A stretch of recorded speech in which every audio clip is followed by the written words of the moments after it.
அனைவருக்கும் மாலை வணக்கம். இன்றைய மைண்ட் யுவர் மைண்ட் நிகழ்ச்சிக்கு உங்களை வரவேற்பதில் மகிழ்ச்சி கொள்கிறேன். அனைவரையும் அன்புடன் வரவேற்கிறேன். பொங்கல் ஹாலிடேஸ் எல்லாம் முடிஞ்சு அப்படியே ஜாலியா வந்துருக்கணுமா? இன்னைக்கு லீவு விட்டு அப்புறம் இன்னைக்கு மறுபடியும் நிகழ்ச்சி இருக்குதுன்னு சொல்லி எல்லாரும் வந்திருக்கிறதுக்கு ரொம்ப நன்றி. லீவ் போட்டுட்டு வந்தவங்களுக்கும் நன்றி. நம்ம வந்து திடீர்னு தான் இன்னைக்கு ராமு சாரை கூப்பிட்டேன். ஏன்னா இன்னைக்கு நம்ம ஆஸ் பர் ஷெடியூல் வேற எதுவும் மிஷினும் வேற எந்த நிகழ்ச்சியும் போடலைன்றதுனால சரி ராமு சார் எதுனா பேசுறாரா கேட்கலாம் அப்படின்னு சொல்லி தான் கேட்டேன். ஓகே சொன்னாரு. ஏன்னா ஏற்கனவே இப்ப சைக்காலஜிஸ்ட் சீரீஸ் தனியா பேசினார் Ramu sir. Great psychologist series வந்து ஒரு 30 பேர்கிட்ட பேசியிருக்காரு. அவங்க நிறைய பேசணும்னு சொல்லிட்டு பிளான் பண்ணாரு. அதுல விட்டு போனதுன்னா இன்னைக்கு வந்து ஒரு சைக்காலஜிஸ்ட பத்தி தான் பேசணும் முடிவு பண்ணிருக்காரு. ஆல்பர்ட் பந்தாரா. இவரை பத்தி டீட்டெயில் இது முன்னாடி நம்ம நிகழ்ச்சி சைக்காலஜிஸ்ட் பத்தி பல சைக்காலஜிஸ்ட் பத்தி பேசுனது வந்து நமக்கு இருக்கா இல்லையான்னு தேடாதீங்க. நான் லிங்க் போடுறேன் எந்த சைக்காலஜிஸ்ட் பத்தி எல்லாம் பேசியிருக்காரு அப்படின்றத நீங்க போய் உள்ள பாருங்க. அந்த லிங்க் நிறைய இருக்குது. டிஃப்ரெண்ட் சப்ஜெக்ட்ல டிஃப்ரெண்ட் சைக்காலஜிஸ்ட் யார் என்னென்ன சொல்லியிருக்காங்க அப்படின்றது தான் பேசியிருக்காரு சார். இன்னைக்கு இவர் என்ன சொல்றாரு பார்க்கலாம் வாங்க சார். வணக்கம். வந்திருக்கும் எல்லோருக்கும் வாழ்த்து, வரவேற்பு, பாராட்டு. தலைப்பு வந்து Albert Bandura. ALBERT Albert Bandura, BANDURA Albert Bandura. இவரை பத்தி நான் நிறைய படிக்கணும்னு நினைச்சிருக்கிறேன் பல நேரங்களில். அப்படி கேஷுவலா அங்கங்க பார்த்ததோடு சரி, கொஞ்சம் இன்டென்சிவா படிக்கணும், இவரை பத்தியும் தெரிஞ்சுக்கணும் அப்படிங்கிற ஆசை ரொம்ப நாளா இருந்தது. சரி, நீங்க மத்தியானம் ஸ்டீஃபன் கூப்பிட்டு சாயங்காலம் ஃப்ரீ ஆகுது வரியா அப்படின்னாரு. நமக்கு கரும்பு தின்னா கூலியா, மைக்கு கையில கொடுத்தா விடுவோமா? நாங்க சரின்னு சொல்லிட்டோம். சரி, அதுக்கப்புறம் உட்காந்து ஒரு 4 மணி நேரத்துல இதை படிச்சுட்டேன். இன்னைக்கு மஸ்கிட்டோ நெட்டு போட்டோம் வீடு முழுக்க. அதனால அந்த ஒர்க் ஓடி இருந்தது. அதெல்லாம் முடிச்சுட்டு ஒரு 4 மணி போல தான் இதுக்கு உட்காந்தேன்னு வச்சுக்கோங்களேன். ஒரு 3 ஹவர்ஸ்ல கொஞ்சம் எவ்வளவு கேதர் பண்ண முடியுமோ அவ்வளவு விஷயம் கேதர் பண்ணி வச்சிருக்கிறேன். இவர் வந்து 95 வயதுல ஒரு 4 வருஷத்துக்கு 3 வருஷத்துக்கு முன்னால இன்னும் இறந்து போயிருக்கிறார். 3 வருஷம் முன்னாலன்னு நினைக்கிறேன். He was hardly 95 at that time. இறந்து போயிருக்கிறாரு 95 வயசுல. அதாவது கிட்டத்தட்ட லிவிங் சைக்காலஜிஸ்ட் அப்படிங்கிற மாதிரி பல இடங்கள்ல சொல்றாங்க. He expired recently couple of years back. அப்புறம் ஜென்ரலா டாப் சைக்காலஜிஸ்ட் 5 பேர் அப்படின்னு சொன்னாங்கன்னா அந்த டாப் 5ல நார்மலா ஃப்ராய்டு வந்துடும். அப்புறமா ஸ்கின்னர்னு ஒருத்தர் சொல்லுவாங்க, கார்ல் கஸ்டவ் யூங் சொல்லுவாங்க, ஆல்ஃபிரட் ஆட்லர் சொல்லுவாங்க, ஜீன் பியாஜெம்பாங்க. அந்த லிஸ்ட்ல வர்றவர் நம்ம ஆளு ஆல்பர்ட் பண்டூரா அப்படின்னு பேர் இவர். மற்றவங்க எல்லாம் கொஞ்சம் முன்னால பிறந்தவங்க, முன்னால இறந்தவங்க, இல்ல லிஸ்ட்ல வராம இருப்பாங்க. இவரு கிட்டத்தட்ட 100 ஆண்டுகளுக்கு முன்னால பிறந்த ஆளு. 4 வருஷத்துக்கு முன்னால வரைக்கும் உயிரோட இருந்திருக்கிறாரு, ஆக்டிவா இருந்திருக்கிறாரு. 2016ல கூட ஒரு புக், அழகான புத்தகம் ஒன்று எழுதியிருக்கிறாரு. ரொம்ப ஆக்டிவான மனிதராக இருந்திருக்கிறாரு. பிறந்தது வந்து சுவிட்சர்லாந்துல 1925ல, இல்ல கனடால பிறந்தவர். சுவிட்சர்லாந்து ஜீன் பியாஷே. இவர் வந்து கனடால பிறந்திருக்கிறாரு. ஒரு சின்ன கிராமமா, மொத்தமே 400 பேர் தான் பாப்புலேஷனா. அந்த 400 பேர் இருக்கிற பாப்புலேஷன்ல கனடால ஒரு குட்டி கிராமத்துல பிறந்திருக்கிறாரு. அங்க ஒரே ஒரு பள்ளிக்கூடம் வந்திருக்குது. அந்த பள்ளிக்கூடத்துல 2 வாத்தியாரு. அந்த 2 வாத்தியார் தான் பிகினிங்ல இருந்து கடைசி வரைக்கும், ஸ்கூல் ஃபைனல் வரைக்கும் வச்சுக்கோங்களேன். தெரியாது எனக்கு சரியா. ஆனா மொத்த ஸ்கூல்லையும் இந்த 2 பேர் எல்லா சப்ஜெக்டும் எடுப்பாங்களாம். அப்படின்னா அவங்க எங்கேயாவது ஒரு சில சப்ஜெக்ட்ல 1ஓ 2லயோ தேர்ச்சி பெற்றவங்களா இருந்திருப்பாங்க. மற்ற இடங்கள்ல அவங்க படித்து விட்டு கற்றுக் கொடுப்பவர்களா இருந்திருப்பாங்களே தவிர அதுல அவங்க டிகிரி வாங்கியிருக்க மாட்டாங்க, குவாலிஃபைடு பீப்புளா இருந்திருக்க மாட்டாங்க. ஸோ அந்த மாதிரி நிலை வர்ற போது இந்த ஸ்டூடெண்ட்ஸ் வந்து they need to become independent on your own. ஆசிரியரை நம்பி புண்ணியம் இல்லை. ஏன்னா ஆசிரியர்கள் சரியான தேர்ச்சி கிடையாது, சரியான படிப்பு கிடையாது, முதிர்ச்சி கிடையாது. அவங்க தெரிஞ்ச டாபிக்கை நல்லா எடுத்துருவாங்க, அவங்களுக்கு தெரியாத டாபிக் எல்லாம் ஒரு மாதிரியா சுமாரா எடுப்பாங்களா இருக்கும். அதனால சின்ன வயசுல இருந்தே நானாக கற்றுக்கொண்டால்தான் உண்டு, ஆசிரியரை நம்பி புண்ணியம் இல்லை. இந்த ஊர்ல இதுக்கு மேல நமக்கு ஆசிரியர்கள் கிடைக்க மாட்டாங்க, வெளியூருக்கு போறதுக்கு கூட வாய்ப்பும் இல்லைங்கிறதுனால he very soon became independent all by himself. அதுக்கப்புறம் யங்கஸ்ட் ஆஃப் த 6 children. வீட்டுல 6 பேர், 6 பேர்ல இவர் கடைசி குட்டி. என்ன entire school life had only 2 teachers. அதுக்கப்புறமா ஸ்கூல் முடிச்சுட்டு எங்கேயோ அலாஸ்கா ஹைவே அப்படிங்கிற மாதிரி ஒன்று இருந்திருக்குது. கனடால வந்து அலாஸ்கா அந்த எண்டு வச்சுக்கோங்களேன், லெஃப்ட் எண்டில் இருக்கும். அமெரிக்காவை சார்ந்தது அது. கனடாவுக்கு லெஃப்ட்ல இருக்கும்னு வச்சுக்கோங்களேன். அது 50வது ஸ்டேட்னு சொல்லுவாங்க அதை.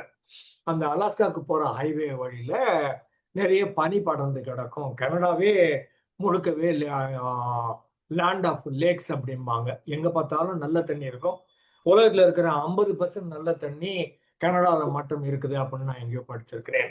எங்க பார்த்தாலும் லேக்கு, ஏரி, குளம், ஆறு இப்படி ஓடிக்கிட்டே இருக்கும்.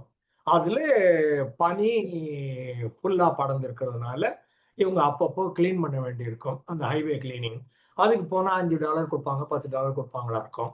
அதனால இவர் அந்த மாதிரி வேலை பார்க்குறாரு. அந்த மாதிரி வேலை பார்க்குற போது கூட இளைஞர்கள் பட்டாளம்னு இவர் ஏஜ் குரூப்ல ஏராளம் இருக்கிறாங்க. எல்லாரும் வந்து ட்ரிங்க்ஸு, ட்ரக்ஸு வேலை பார்க்க வேண்டியது. அந்த $5 $10 வாங்கிக்க வேண்டியது. அதுக்கு போயிட்டு ட்ரக்ஸ் வாங்கி சாப்பிட வேண்டியது, ட்ரிங்க்ஸ் வாங்கி சாப்பிட வேண்டியது. அதுக்கப்புறம் அவங்க ஆல்டர்ட் ஸ்டேட் ஆஃப் கான்சியஸ்னஸ் சொல்லுவோம் இல்லையா, மாறிய மாற்றப்பட்ட மனநிலை, chemically induced altered state of consciousness. அப்போ அவங்க வேற மாதிரி பிஹேவியர் எல்லாம் மாறுறதுல இவர் பார்க்குறாரு. அதுல இவர் நிறைய கத்துக்கிறாரு. இவன் பகல்ல பூரா இப்படித்தானே இருந்தான், ஏன்டா சாயங்காலம் இப்படி இருக்கிறான், ஏன் இந்த மக்கள் பூரா இப்படி இருக்காங்க, இந்த குழு முழுக்க இப்படி இருக்குது அப்படிங்கிற மக்களை பார்த்து பார்த்து இந்த அப்சர்வேஷன்ல ஏராளம் அவர் கற்றுக்கொள்ளுகிறார். அதுக்கப்புறமா பயாலஜி படிக்கிறேன் அப்படின்ட்டு யூனிவர்சிட்டிக்கு போறாரு. அங்க போனா யூனிவர்சிட்டியில அவன் மத்தியானத்துல இருந்து சாயங்காலம் வரைக்கும் கிளாஸ் இருக்குது அப்படிங்கிற மாதிரி ஏதோ ஒன்று சொல்றாங்க. அப்போ காலையில பொழுது போல நான் என்ன பண்றது, காலைல பூரா போர் அடிக்குமே, மத்தியானம் தான் காலேஜுக்கு வர சொல்றாங்க இவன். அப்போ காலையிலயும் இருக்கிற மாதிரி வேற ஏதாவது படிப்பு இருக்குதான்னு கேட்டப்போ அவங்க சைக்காலஜின்னு ஒண்ணு இருக்குது, ஒன்னா படினாங்களாம். சார் தான் பேரை தூக்கி போடுன்னு நான் கூட சொல்லியிருப்பேன்ல, பச்சை பாஸுக்கு நான் அப்ளை பண்ணா 360 மார்க் வாங்கினேன் ஸ்கூல்ல, டிநகர் ஹை ஸ்கூல்ல. பச்சை பாஸுக்கு அப்ளிகேஷன் போட்டா மறுநாள் வந்துடுச்சு. அவன் கட் ஆஃப் 360ன்னு வச்சிருந்தான், எந்த 362. அப்புறம் சரி நாங்க பியூசி படிச்சுட்டு தவளையெல்லாம் வெட்ட சொன்னானுங்க, கர்ப்பமுச்சி வெட்ட சொன்னாங்கன்னுட்டு விட்டுட்டு தப்பிச்சு வர்றதுக்காக பார்த்தேன். எக்கனாமிக்ஸ் உனக்கு இது சேர்ந்துக்கிறியான்னா சர்தான் சேர்ந்துக்கல. அதே மாதிரி இவரும் வந்து இந்த இடத்துல சைக்காலஜி ஒன்று இருக்குது, காலையிலேயே ஆரம்பிக்குது, ஜாயின் பண்றியான், சார் தான் ஜாயின் பண்ணாரு. அதுக்கப்புறம் முதல்ல அந்த இண்டிபெண்டன்ட் சொல்லிட்டேன் இல்லையா, not depend on college, not depend on books, not depend on the teachers, all by himself, how can I learn whatever I want to learn. உள்ள ஜாயின் பண்ணியாச்சு சைக்காலஜி, எவ்வளவு படிக்க முடியுமோ படிப்போம்னா அவ்வளோத்தையும் படிச்சு he becomes a best student. அந்த 3 வருஷத்துல பெஸ்ட் ஸ்டூடெண்ட், ஹை ரேங்கிங்கோட வெளியில வர்றாரு. அதுக்கப்புறமா ஸ்டான்ஃபோர்ட் யூனிவர்சிட்டியில படிக்கிறாரு, கான்சஸ்ல படிக்கிறாரு. விச்சிட்டா கைடன்ஸ் சென்டர் கான்சஸ்ல படிச்சு எம்ஏ முடிக்கிறாரு, பிஎஸ்சி முடிக்கிறாரு. அப்புறம் ஸ்டான்ஃபோர்ட்ல போய் 1953ல அசிஸ்டன்ட் ப்ரொஃபஸரா ஜாயின் பண்றாரு. அப்புறம் ப்ரொஃபஸர் ஆகிறாரு. அதுக்கப்புறமா ஒட்டுமொத்தமா பார்க்குற போது அந்த யூனிவர்சிட்டிலேயே தி பெஸ்ட் டீச்சர்ஸ்னு சில அவார்ட்ஸ் கொடுப்பாங்களாம். அந்த அவார்டெல்லாம் இவருக்கு கிடைக்குது. அது அந்த காலேஜ்ல யூனிவர்சிட்டிலேயே தி பெஸ்ட் மேன் அப்படிங்கிற மாதிரி ஒரு அவார்டு ஒன்று இருக்குது. அது டீட்டெயில்ஸ் உள்ள வர்றப்ப தரேன். அதுக்கப்புறம் அமெரிக்கன் சைக்காலஜிக்கல் அசோசியேஷன் ஒன்று இருக்குது. அதுதான் ultimate authority for the entire world. ஒரு சைக்காலஜிஸ்ட் அப்படின்னா அவங்க அமெரிக்கன் சைக்காலஜிக்கல் அசோசியேஷன்ல இருப்பாங்க. நார்மலா நம்ம ஊர்ல ஒரு டாக்டரேட் வாங்கியிருக்கணும், எம்எஸ்சி, எம்ஃபில், பிஹெச்டி, இல்லை எம்எஸ்சி, பிஹெச்டி அந்த மாதிரி ஒரு பிஹெச்டி முடிச்சவங்க மட்டும்தான் சைக்காலஜிஸ்ட் சொல்லுவாங்க. ஸோ அந்த மாதிரி பார்க்குற போது ஏபிஏ வந்து அல்டிமேட் அத்தாரிட்டி. ஏபிஏ சொல்ற மாதிரி நாம நடந்துக்கிட்டோம்னா அது கைட்லைன்ஸ் என்ன கொடுத்துருக்குதோ, இதுதான் அவங்க சொன்ன சிம்டம்ஸ், இதுதான் நான் கொடுக்க போற தெரப்பி, இந்த தெரப்பியை நான் இந்த மாதிரி அப்ளை பண்றேன் அப்படின்னு சொல்லி அப்ளை பண்ணீங்கன்னா நீங்க கரெக்டா ரிசல்ட்டை கொண்டு வர முடியும். ஒண்ணு, இன்கேஸ் எங்கேயாவது கோளாறு ஆச்சுன்னா, யாராவது உங்ககிட்ட கேஸ் போட்டாங்கன்னா ஏபிஏ கைட்லைன்ஸோட நான் இந்த மாதிரி போயிருக்கிறேங்க, இதெல்லாம் சிம்டம் நான் லாக் பண்ணியிருக்கிறேன், இதெல்லாம் ட்ரீட்மெண்ட் நான் கொடுத்துருக்கிறேன், இந்த மாதிரி ப்ராசஸ் அப்படின்னு சொன்னீங்கன்னா உங்களை சட்டம் கூட எதுவும் செய்ய முடியாது. ஏன்னா நீங்க ஏபிஏ கைட்லைன்ஸை ஃபாலோ பண்ணிருக்கீங்க அப்படின்னு அர்த்தம். ஸோ அல்டிமேட் அத்தாரிட்டி அது. அதுல ஒரு பிரசிடென்ட்டாக 1974ல இருந்திருக்கிறாரு. அப்படின்னா வெல் அக்னாலஜ் பர்சன். ஏபிஏக்கு பிரசிடென்ட்ங்கிற போது தி பெஸ்ட் அப்படின்னு அர்த்தம். அப்புறம் Stanford named him as the ஆயுதம். David Starr Jordan professor of social sciences and psychology. அது டேவிட் ஸ்டார் ஜோர்டான் அப்படின்னு ஒரு ஆள், அவரோட பேர்ல ப்ரொஃபஸர் ஆஃப் சோஷியல் சயின்ஸ்னு ஒரு அவார்டு ஒன்று வச்சிருக்காங்க. அதுதான் அந்த யூனிவர்சிட்டியில் கிடைக்கக்கூடிய the highest level of honour in that particular university for a faculty, for a teacher, for a professor HOD அப்படின்னு சொல்றோம் இல்லையா, அந்த மாதிரி இடங்கள்ல இவர் gets is David Starr Jordan professor social science and psychology award வாங்குறாரு. அப்புறமா அமெரிக்காலேயே பெரிய அவார்டுன்னு ஒன்று இருக்குது, நேஷனல் மெடல் ஆஃப் சயின்ஸ் அப்படின்னுட்டு. ஒரு சயின்ஸ்ல நீங்க பெரிய அளவில் கான்ட்ரிபியூட் பண்ணிருக்கிறீங்கன்னா அப்ப கவர்மெண்ட் ரெக்கக்னைஸ் பண்ணி நேஷனல் மெடல் ஆஃப் சயின்ஸ்னு ஒன்று கொடுக்கும். அதை 2016 பாரக் ஒபாமா கிட்ட வாங்கியிருக்கிறாரு. அப்ப இவருக்கு வயது 90ன்னு நினைக்கிறேன். கிட்டத்தட்ட ஆமா 90க்கு பக்கத்துல, அரௌண்ட் 90 பிரசிடென்ட் பாரக் ஒபாமா கையில இருந்து நேஷனல் மெடல் ஆஃப் சயின்ஸ் வாங்கியிருக்கிறாரு. 30 யூனிவர்சிட்டி இவருக்கு ஹானரரி டிகிரி கொடுத்துருக்குது, டாக்டரேட் கொடுத்துருக்குது, உலகம் பூராவும் தான். அப்புறம் குளோபல் இன்ஃப்ளூயன்ஸ் ஆன் சைக்காலஜியும் ரிலேட்டட் ஃபீல்டும் இவர் பண்ணியிருக்கிறதுனால உலகம் இவரை ரெக்கக்னைஸ் பண்ணியிருக்குது. 100கணக்கில் ஆர்டிகிள்ஸ் எழுதியிருக்கிறாரு. ஒரு 10 புக்கோ என்னவோ நல்லா எழுதியிருக்காரு. 60 ஆண்டு காலகட்டத்தில் ஒரு 10 மிகச்சிறந்த புத்தகங்கள் எழுதியிருக்கிறாரு. சில புத்தகங்கள்லாம் ப்ரெஸ்கிரைப்டு டெக்ஸ்ட் புக் அப்படின்னு சொல்லுவாங்க இல்லையா, யூனிவர்சிட்டி சொல்லணும் இந்த டெக்ஸ்ட் புக் படி அப்படின்னு ரெக்கமெண்ட் பண்ணோம். அந்த மாதிரி இவருடைய புத்தகங்கள் யூனிவர்சிட்டியில பரிந்துரைக்கப்பட்டிருக்கிறாங்க, பல யூனிவர்சிட்டியில. அதுக்கப்புறம் he was very active in Stanford university well into his 90s. 90 வயசுல கூட ஒரு ஸ்டான்ஃபோர்ட் யூனிவர்சிட்டியில விசிட்டிங் ப்ரொஃபஸர் அப்படிங்கிற மாதிரி அங்க உள்ள போய் கிளாஸ் எடுத்துக்கிட்டு இருக்கிறாரு. பசங்களுக்கு வழிகாட்டுதெல்லாம் பண்ணியிருக்கிறாரு.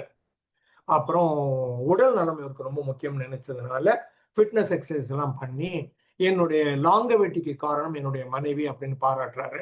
அதுக்கு அடுத்தது மனைவி சொல்றதை நான் கேட்டுக்குவேன் அப்படின்னு சொல்றாரு. அதுக்கும் அப்புறம் மனைவியோட சப்போர்ட்ல தான் என்னால இவ்வளவு ஹெல்த்தியா இன்னைக்கு தேதிக்கு என்னால் இருக்க முடியும்னா அதுக்கு முழு முதற் காரணம் என்னுடைய மனைவி அப்படின்னு அக்னாலேஜ் பண்றாரு. அதுக்கப்புறம் திருமணம் பண்ணிக்கிறாரு, 2 குழந்தைகள் பிறக்குது. 60 ஆண்டுகள் இவங்க ஒன்னா குடும்பம் நடத்துறாங்க. வெஸ்டர்ன் ஸ்டாண்டர்ட்ஸ்ல பாக்குற போது 60 ஆண்டுகள் ஒரு மனைவி 2 குழந்தைகள் எந்த மேஜர் பிரச்சனையும் இல்லாமல் கணவன் மனைவியையும் மனைவி கணவனையும் பாராட்டுகிற அளவுக்கு இவங்க எந்த கான்ட்ரவர்சியும் இல்லாமலே வளர்ந்திருக்கிறார்கள் அப்படிங்கிறதே இன்னொரு பெரிய பிளஸ் பாயிண்ட். அதுக்கப்புறம் ஒரு ஃபார்மிங் டவுன் சொன்னேன் இல்லையா, அந்த மாதிரி விவசாயம் பார்க்கிற இடத்துல மட்டும்தான் இவர் இருந்திருக்கிறாரு. அப்புறம் முக்கியமா ஒரு எக்ஸ்பெரிமெண்ட் நான் பல இடங்களில் கோட் பண்ணியும் இருப்பேன்னா, போபோ டால் எக்ஸ்பெரிமெண்ட் அப்படின்னு ஒன்று, BOBO போபோ டால் அப்படின்னா இந்த கரடின்னு வச்சுக்கோங்களேன், டெடி பேர்ன்னு சொல்லுவாங்கல்ல, அந்த மாதிரி இது ஒரு போபோ டால் அப்படின்னு ஒரு டால். இது கிட்டத்தட்ட அந்த 5 வயசு பசங்க பாய்ஸ் அண்ட் கேர்ள்ஸ் இருப்பாங்கல்ல அந்த ஹைட் லெவலுக்கு இருக்கும். இது புஸ் புஸ்ன்னு இருக்கும், டெடி பேர்ன்னு சொல்லுவாங்கல்ல, கட்டி அணைச்சிக்கலாம்னுட்டு அந்த மாதிரி டர்க்கி டவல் மாதிரி சமாச்சாரமெல்லாம் அதில் போட்டு ஃபரெல்லாம் போட்டு அழகா இருக்கும். அதே இவங்க ஒரு ரூம்ல வச்சிடுறாங்க, 5-6 பசங்க 5-6 பெண் குழந்தைகள் 10 பேரும் வச்சிடுறாங்க. அது அந்த போபோ டால் ஒரு மூலையில இருக்கும், இங்க பசங்க இந்த ரூம்ல இருப்பாங்க. அப்போ ஒரு ஆள் வந்து ஒரு கட்டையோ ஏதோ ஒன்று எடுத்து வந்து அந்த போபோ டாலை போட்டு நல்லா அடின்னு அடிப்பான். தலையில அடிச்சு, நெஞ்சில் அடிச்சு, வயிற்றுல அடிச்சு, கவுத்து போட்டு முதுகுல அடிச்சு, விடாம நல்லா போட்டு அடின்னு அடிச்சுட்டு அவன் போயிடுவான். அவன் போனதுக்கு அப்புறமா இவங்க என்ன பண்ணுவாங்க, மத்தியானம் பிள்ளைகள்லாம் கொண்டு போய் இன்னொரு ரூம்ல வைப்பாங்க. இந்த 10 பசங்களையும் 5 பாய்ஸ் 5 கேர்ள்ஸையும் அந்த ரூம்ல பாபோ டாலை கொண்டாந்து வச்சிருந்துருப்பாங்க. இது அங்கேயும் ஒரு பக்கத்துல ஒரு ஸ்டிக் ஒன்று வச்சிருப்பாங்க, ஒரு கடி அல்லது ஒரு கம்பு அப்படின்னு ஒன்று வச்சிருப்பாங்க. கொஞ்ச நேரம் வேடிக்கை பார்க்கும் இந்த குழந்தை. அதுக்கப்புறம் நைஸா ஒரு குழந்தை போய் அந்த கம்பெடுத்து 2 அடி அடிக்கும். அதுக்கப்புறம் இன்னொரு குழந்தை அதை வாங்கி 4 அடி அடிக்கும். அப்புறம் இன்னொரு குழந்தை 10 அடி அடிக்கும். இவர் என்ன சொல்றாரு, யாரும் எதுவும் சொல்லல, எதுவும் ரெக்கமெண்ட் பண்ணல, இந்த குழந்தைங்க பாட்டுக்கு ரூம்ல இருந்ததுங்க, அதுக்கு ஏதோ ஒரு வேலை கொடுத்துருந்தோம், பண்ணுங்க விளையாடுங்கன்னு சொல்லியிருந்தோம். அதுங்க பார்த்துன்னு இருக்கிற போது அங்க போபோ டால் தனியா இருந்தது. எவனோ ஒருத்தன் உள்ள வந்தான், அதை போட்டு அடிச்சான், அவன் பாட்டுக்கு போனான். ஏன் வந்தான்னு தெரியாது, ஏன் அடிச்சான்னு தெரியாது, ஏன் திரும்பி போனான்னு தெரியாது. அப்புறமா இவங்களை திருப்பி இன்னொரு ரூம்ல வைக்கிறாங்க, அந்த போபோ டாலை இன்னொரு ரூம்ல வைக்கிறாங்க. வச்சா இந்த குழந்தைங்க நைஸா அவன் அடிச்சான்ல, நம்மளும் அடிச்சு பார்க்கலாம் அப்படின்னு சொல்லுது. இதை வந்து ஒரு அப்சர்வர் எஃபெக்ட் அப்படிங்கிறாரு. யாரும் கற்றுக் கொடுக்கவில்லை, யாரும் இதுக்கு நான் முட்டாய் தரேன் அப்படின்னு சொல்லல, யாரும் இதை அடிச்சதுக்காக பனிஷும் பண்ணலை. ஆனா இவங்க வந்து உள்ள ஒரு சர்க்கம்ஸ்டன்சஸ், ஒரு என்வாயர்மெண்ட் கிரியேட் பண்றாங்க. இந்த மாதிரி ஒரு சுச்சுவேஷன் கிரியேட் பண்ணிட்டு திரும்ப அதே ரீஎனாக்ட் பண்ணி காமிக்கிற போது அப்சர்வேஷன் எஃபெக்ட்னா அவங்க கூட அடிச்சானே நானும் அடிச்சா என்ன அப்படின்னு வருது. தர்மடின்னு சொல்லுவாங்கல்ல, எல்லாரும் அடிக்கிற மாதிரி. ஒரு நிஜமாவே ஒரு பஸ் கண்டக்டர் ஒருத்தர்கிட்ட அந்த கண்டக்டரோட பேகை பிடிங்கிட்டு ஒருத்தன் ஓடுறான், பின்னால பஸ்ல இருந்து நிறுத்தி எல்லாரும் ஓடி வந்தாங்க, அவன் மாட்டிக்கிட்டான், எல்லாரும் அடிக்கிறாங்க. எல்லாரும் அடிக்கிற போது அவன் கேட்கறான், கண்டக்டர் பஸ் பணத்தை நான் திருடினேன், கண்டக்டர் அடிச்சா நியாயம், நீங்கெல்லாம் ஏன்டா அடிக்கிறீங்கன்னு கேட்டான். நிஜமாவே நடந்த நிகழ்ச்சி காமிச்சாங்க, இது வீடியோலையும் பார்த்தேன், நான் இருக்குன்னு நினைக்கிறேன் யூடியூப்ல. ஸோ தர்மடின்னாங்க ஆளாளுக்கு போட்டு அடின்னு, அவங்களுக்கு அடிக்கிறதுக்கான வாய்ப்பு கிடைக்கிற போது அவன் போற வரவன்லாம் அடிக்கிறான்றாங்க, அந்த மாதிரி ஆயிடுது. இவர் சொல்ற இந்த மாதிரி அப்சர்வேஷன் எஃபெக்ட்னு ஒண்ணு இருக்குது, அதுல நன்மையும் இருக்கு தீமையும் இருக்குது. நன்மைகள் சொல்ற போது அப்பா அம்மா வீட்டுல அப்பா அம்மா எப்படி இருக்கிறாங்க, எப்படி பழகுறாங்க, எப்படி பேசுறாங்க அப்படின்னு பாக்குற போது அப்படியே அதை காப்பி அடிச்சிருதுங்க. அதான் இதுவும் நான் சொல்லியிருப்பேன் கொட்டேஷன், அம்மாவும் அப்பாவும் ஏதோ ஒரு மொழியை பேசினார்களானால் அந்த குழந்தை அந்த மொழியை கற்றுக்கொள்வதை அம்மாவால் கூட தடுக்க முடியாது அப்படின்னு சொல்றது. By modelling mummy the way in which mummy is speaking, automatically you will start modelling that also. Again என்ன பத்தியும் சொல்லியிருப்பேன் நான், அந்த காலத்தில் என்னை ட்ரெயின் பண்ண மக்கள் வந்து வேர்னர் எஹார்ட்னு ஒருத்தர், அப்புறமா இன்னும் அவருடைய அசோசியேட்ஸ் நிறைய பேர், எல்லாருமே சேர்ந்து மொத்த கிட்ட டிஏன்னு ஒன்று இல்லையா, டிரான்சாக்ட் அனாலிசிஸ், அதுவும் டாக்டர் எரிக்மன், அவரும் San Francisco, Werner Erhard San Francisco California. Net result எனக்கு கிட்டத்தட்ட ஒரு 10 ட்ரெயினர், நான் ஒரு 30 ஆடியோ கேசட் வாங்கி வச்சிருந்தேன், எல்லாம் 25 ரூபா அந்த காலத்துல. வேர்னர் எஹார்ட் கேசட்டை வாங்கி ரெகுலரா கேட்டதுல என்னோட இங்கிலீஷ் ஆக்சென்ட் அந்த ஃப்ரிஸ்கன் ஆக்சென்ட்னு சொல்லுவாங்க அந்த காலத்துல, ஃப்ரிஸ்கன், சான் பிரான்சிஸ்கோ, ஃப்ரிஸ்கன் ஆக்சென்ட். எனக்கு தெரியாது அந்த ஆக்சென்ட்ல நான் பேசிட்டு இருக்கிறேன் இங்கிலீஷ். அப்புறம் இந்தியன் பேங்க் ஆபீசர்ஸுக்கு ஒரு கிளாஸ் எடுக்க போறேன் நான், இமேஜ்னு நினைக்கிறேன். அதுல எடுக்கிற போது ஒரு லேடி டீச்சர், எங்க லேடி ஆபீசர் எங்கிட்ட வந்து பிரேக்ல கேட்டாங்க, எவ்வளவு நாள் நீ சான் பிரான்சிஸ்கோல இருந்த அப்படின்னு கேட்டாங்க. நான் சொன்ன அந்த பக்கம் போனதே இல்லைங்க அப்படின்னேன். அதெல்லாம் போய் சொல்லாது, அப்படியே ஃப்ரிஸ்கன் ஆக்சென்ட் இருந்தாங்க. என்னோட ட்ரெயினர் முழுக்க ஃப்ரிஸ்கன் ஆக்சென்ட் எனக்கு தெரியாது அப்படின்னு, அப்படியே ஃப்ரிஸ்கன் ஆக்சென்ட்டோட பேசு அப்படின்னு சொன்னாங்க. அப்போ இன்னைக்கு என் பிள்ளைகள் அங்க இருக்குதுங்க, பையன் பொண்ணு பேரன் பேத்தி எல்லாம் இருக்கிறாங்க, 8 பேரும் இன்னைக்கு ஃப்ரிஸ்கன் ஆக்சென்ட்ல பேசுறாங்கன்னு வச்சுக்கோங்களேன். ஆனா எங்கேயோ ஒரு இடத்துல நான் அப்சர்வர் எஃபெக்ட் அப்படின்னுட்டு நான் இதை பார்த்து கற்றுக்கொண்டேன். ஆனா எனக்கும் தெரியாது, அன்கான்சியஸ், நான் அறிந்து செய்யவில்லை, அதை கேட்டு கேட்டு கேட்டு என்ன ஆச்சுன்னா இது உள்ள வந்தது. அந்த மாதிரி ஏரியாவை இவர் இன்னமும் ஹைலைட் பண்ணி சொல்றாரு. அதுக்கப்புறம் அடுத்தது இன்னொன்னு இவர் சொல்றது வந்து அப்சர்வர் எஃபெக்ட்னு ஒன்று சொல்றாரு, செல்ஃப் எஃபிகசி அப்படிங்கிறாரு. செல்ஃப் எஃபிகசின்னு பல நேரங்களில் நம்ம செல்ஃப் கான்பிடன்ஸ் கேள்விப்பட்டிருப்போம். செல்ஃப் கான்செப்ட், உன்னை பற்றி நீ என்ன நினைக்கிறாய் அப்படிங்கிறது செல்ஃப் கான்செப்ட். உனக்கு உன் மேல நம்பிக்கை இருக்குதுன்னா செல்ஃப் கான்பிடன்ஸ் சொல்லுவோம். அந்த மாதிரி பார்க்கிற போது இவர் வந்து செல்ஃப் எஃபிகசி அப்படின்னு இன்னொரு டெர்மினாலஜி கொடுக்குறாரு. இந்த செல்ஃப் எஃபிகசி டீமுக்கு என்ன மீனிங்னா, ஏதோ ஒரு செயலை செய்ய தொடங்குகிற போது அதை பற்றி உன்னுடைய மன எண்ணம் எப்படி இருக்கிறது, உன்னுடைய தாட் ப்ராசஸ் எப்படி இருக்குது. ஐயோ இதுவா தலைவலி ஆச்சு அப்படின்னு நினைச்சோம்னா பண்ண முடியாது, அட பார்த்துக்கலாம் வாயா அப்படின்னீங்கன்னா உங்களுக்கு தன்னம்பிக்கை இருக்குது. Self efficacy is about your ability taking up a job and thinking I'll be able to complete it, என்னால் இதை செய்து முடிக்க முடியும் அப்படிங்கிற மன எண்ணத்தோட, அந்த எண்ண ஓட்டத்தோட நீங்க ஒரு செயலை தொடங்குறீங்க அப்படிங்கிறது self efficacy. By and large முடிஞ்சிடும்னு வச்சுக்கோங்களேன். ஆரம்பத்திலேயே உங்களுக்கு லோ செல்ஃப் எஃபிகசில ஐயோ இது முடியாது, இது கஷ்டமாச்சே அப்படின்னு நீங்க நினைச்சீங்கன்னா எதுவும் நடக்காது. ரொம்ப சிம்பிள் எக்ஸாம்பிள், ரிப்பீட்டடா நீங்க சொல்றது, கணக்கு பிடிக்காது அப்படின்னு நிறைய பேர் சொல்றோம், நானும் உள்பட. என்ன பாரதியாரும் சொல்லுகிறாரு, கணக்கு பிணக்கு ஆமணக்குன்னு சொல்லுகிறாரு. கணக்கு பிடிக்காதுங்கிற எண்ணத்தோடய ஆரம்பிச்சோம்னா அது பிடிக்காது, கடைசி வரைக்கும் ஒர்க் அவுட் ஆகாது. கணக்கு என்ன ரொம்ப ஈஸி, அது இது என்ன பெரிய கம்ப சூத்திரமா, நான் பாத்துக்கிறேன்பா அப்படின்னு சொன்னோம்னா பண்ணி முடிச்சிடலாம். அந்த மாதிரி பண்ணவங்க தான் லதா டீச்சர் மாதிரி எல்லாம் இருப்பாங்க. Highly complicated MSc psychology mathematics அதுக்கு மேலேயும் படிக்கிறது, இந்த வேலையெல்லாம் பண்றவங்க, they think this is easy. By and large, the subject has got nothing to do with it. It is your mindset. நீங்கள் அதை எப்படி அப்ரோச் பண்றீங்க, நீங்க அதை எப்படி கவனிக்கிறீங்க பாக்குறீங்க, உங்களுக்கும் அதுக்கும் உள்ள உறவு முறை என்ன, அதுங்கிறது தான் இது வின் பண்ணது. இல்லை தோக்கடிக்குது, இல்லைன்னா எடுத்துக்க மாட்டேன்னு சொல்லுது, இல்லைன்னா எடுத்து போட்டு அறகுறையா விட்டுட்டு ஓடிடுறோம், இல்லைன்னா தப்பா பண்ணி முடிச்சிடுறோம். இது எல்லாத்துக்கும் காரணமே செல்ஃப் எஃபிகசி அப்படிங்கிறாரு. ஹை செல்ஃப் எஃபிகசி இருந்தா எப்படி இருந்தாலும் குறுக்குல எக்ஸ்ட்ரா தடைகள் வந்தாலும் கூட, நீங்க ஆரம்பிச்சு ரன் பண்ணிட்டு இருக்கீங்க, நல்லதான் போகுது, ஏதாவது ஒரு மென்டல் பிளாக் இல்லை ஏதோ ஒரு எக்ஸ்டர்னல் பிளாக் ஒன்று வந்ததுன்னா நிறுத்திடுவீங்க. அந்த மாதிரி நிறுத்திட்டீங்கன்னா போயிடும். செல்ஃப் எஃபிகசி இனஃபா இல்லைன்னு அர்த்தம். இது நிறைய இருந்ததுன்னா சாரி எடுத்து போட்டு செய்வீங்க. குறுக்கில் தடை வந்தா அதே மீறி தாண்டி எகிரி குதிச்சு வெளில வந்துடுவீங்க அப்படிங்கிறது செல்ஃப் எஃபிகசி. சோசியல் லேர்னிங் அப்படின்னு ஒன்று சொல்றாரு. சோசியல்னா மற்ற மக்கள்லாம் இருக்கிறாங்கன்னு அர்த்தம். சமுதாயம், கம்யூனிட்டி, சிட்டி, ஏன்னா அவங்க சபப்ஸ் சுற்றி இருக்கிற எல்லாமும் என்வாரன்மெண்ட், சரௌண்டிங் சிச்சுவேஷன், நெய்பர்ஹுட், கம்யூனிட்டின்னு சொல்றோம் இல்லையா. இந்த சுற்றி வர இருக்கிறது எல்லாமே வந்து சோசியலுக்குள்ள வந்துடும். லேர்னிங்கிற போது நான் கற்றுக்கொள்கிறேன் அப்படின்னு வந்துடும். இந்த சோசியல் லேர்னிங் தியரி அப்படின்னு ஒரு சொல்ற, சோசியல் காக்னிஷன் அப்படின்னு சொல்றாரு. அது என்ன சொல்லுதுன்னா, இது சுத்தி இருக்கிற என்வாரன்மெண்ட் என்ன பண்ணுது அப்படிங்கிறது ஒண்ணு, நீங்க உங்க தாட் ப்ராசஸ்ங்கிறது ஒண்ணு, அதுக்கப்புறமா எக்ஸ்டர்னல் என்வாரன்மெண்ட் நீங்க அதன் மீது தாக்கத்தை உண்டு பண்ணுகிறீர்கள், உங்க சூழ்நிலை உங்கள் மீது ஒரு தாக்கத்தை உண்டு பண்ணுகிறது. சோ இது வந்து ரெசிப்ராக்கல் டெட்டர்மினேஷன் அப்படின்னு சொல்றேன்.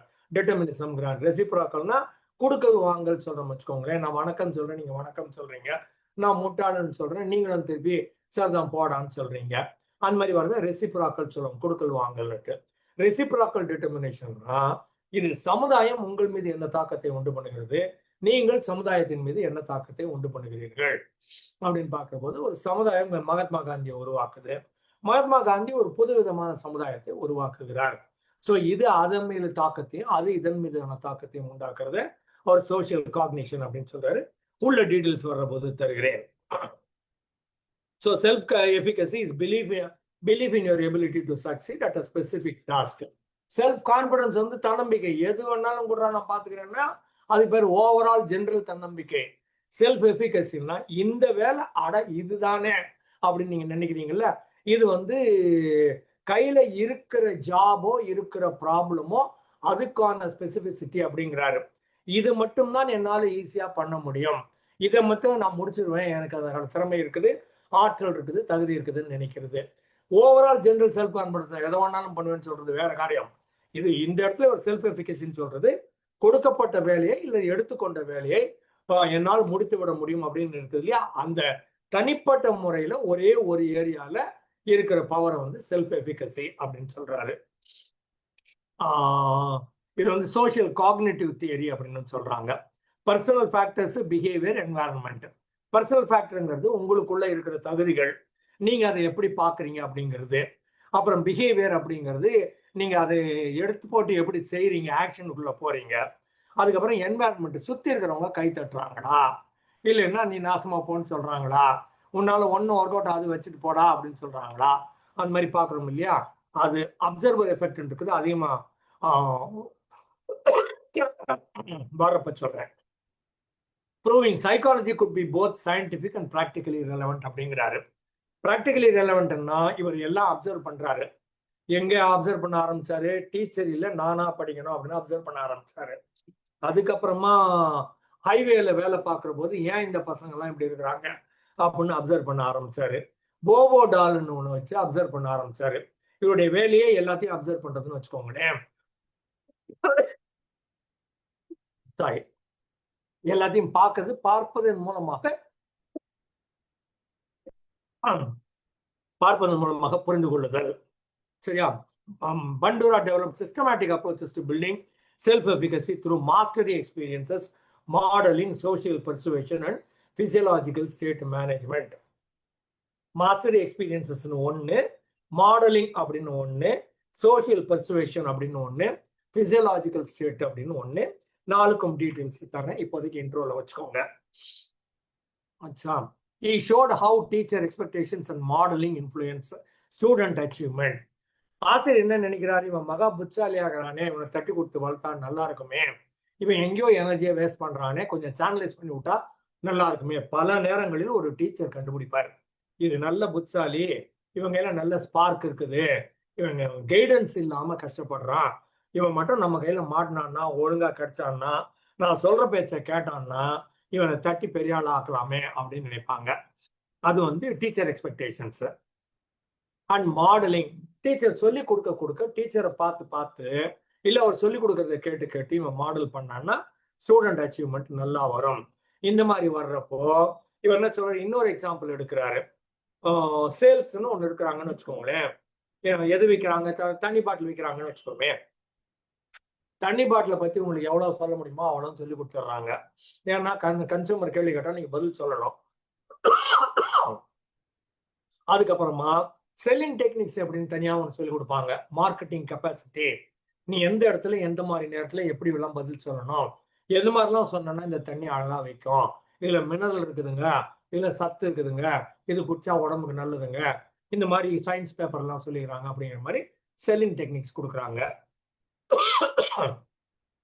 ஸோ ப்ராடக்ட் நாலேஜ்னு ஒன்று, செல்லிங் டெக்னிக்ஸ்னு ஒன்று. இது ரெண்டையும் சொல்லி கொடுத்து ட்ரைனிங் கொடுத்துட்டு இருக்காங்க. நம்மால் ஆல்பர்ட் பண்டூரா என்ன சொல்றாரு, அதெல்லாம் அப்படியே வை, அது இருக்கட்டும், நான் செல்ஃப் எஃபிகசி சொல்லி கொடுக்குறேன். இந்த வேலையை நீ எடுத்தன்னா உன்னால செஞ்சு முடிச்சிட முடியும். எந்த வேலை வேணாலும் நான் சொல்லி கொடுத்து ஒரு பர்டிகுலர் வேலை, உனக்கு கொடுக்கப்பட்டிருக்க வேலை இல்ல நீயா தேர்ந்தெடுத்திருக்க வேலை, அதை உன்னால பண்ண முடியும். நான் அந்த அளவுக்கு செல்ஃப் எஃபிகசி கொடுத்துட்டா அவன் எந்த வேலையை செஞ்சாலும் பிரமாதமா செஞ்சிருவான். அவன் செல்லிங் டெக்னிக்ஸ்ல வித்ததை விட, ப்ராடக்ட் நாலேஜ்ல வித்ததை விட, செல்ஃப் எஃபிகசியில வித்தது ரொம்ப கூடுதலாக இருக்கும் அப்படின்னு சொல்றாரு.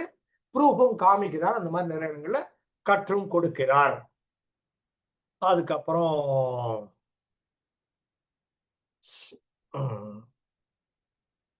அப்சர்வேஷன் அண்ட் மாடலிங் சொன்ன முதலே பேரண்ட்ஸ் பத்தி சொன்னேன் இல்லையா.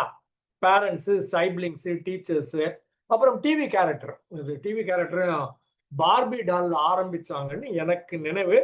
வேற இருக்கலாம், டாய் ஸ்டோரின்னு இன்னொன்னு, இவருடையது ஸ்டீவ் ஜாப்ஸோடது. டாய் ஸ்டோரின்னு ஒரு பிரமாதமான குழந்தைகளுக்கான ஒரு கார்ட்டூன் படம்னு வச்சுக்கோங்களேன். இல்லாத கேரக்டர் கிரியேட் பண்றாங்க இவங்களா. டாய் ஸ்டோரியில ஒரு 5-6 கேரக்டர் கிரியேட் பண்ணி விடுறாங்க.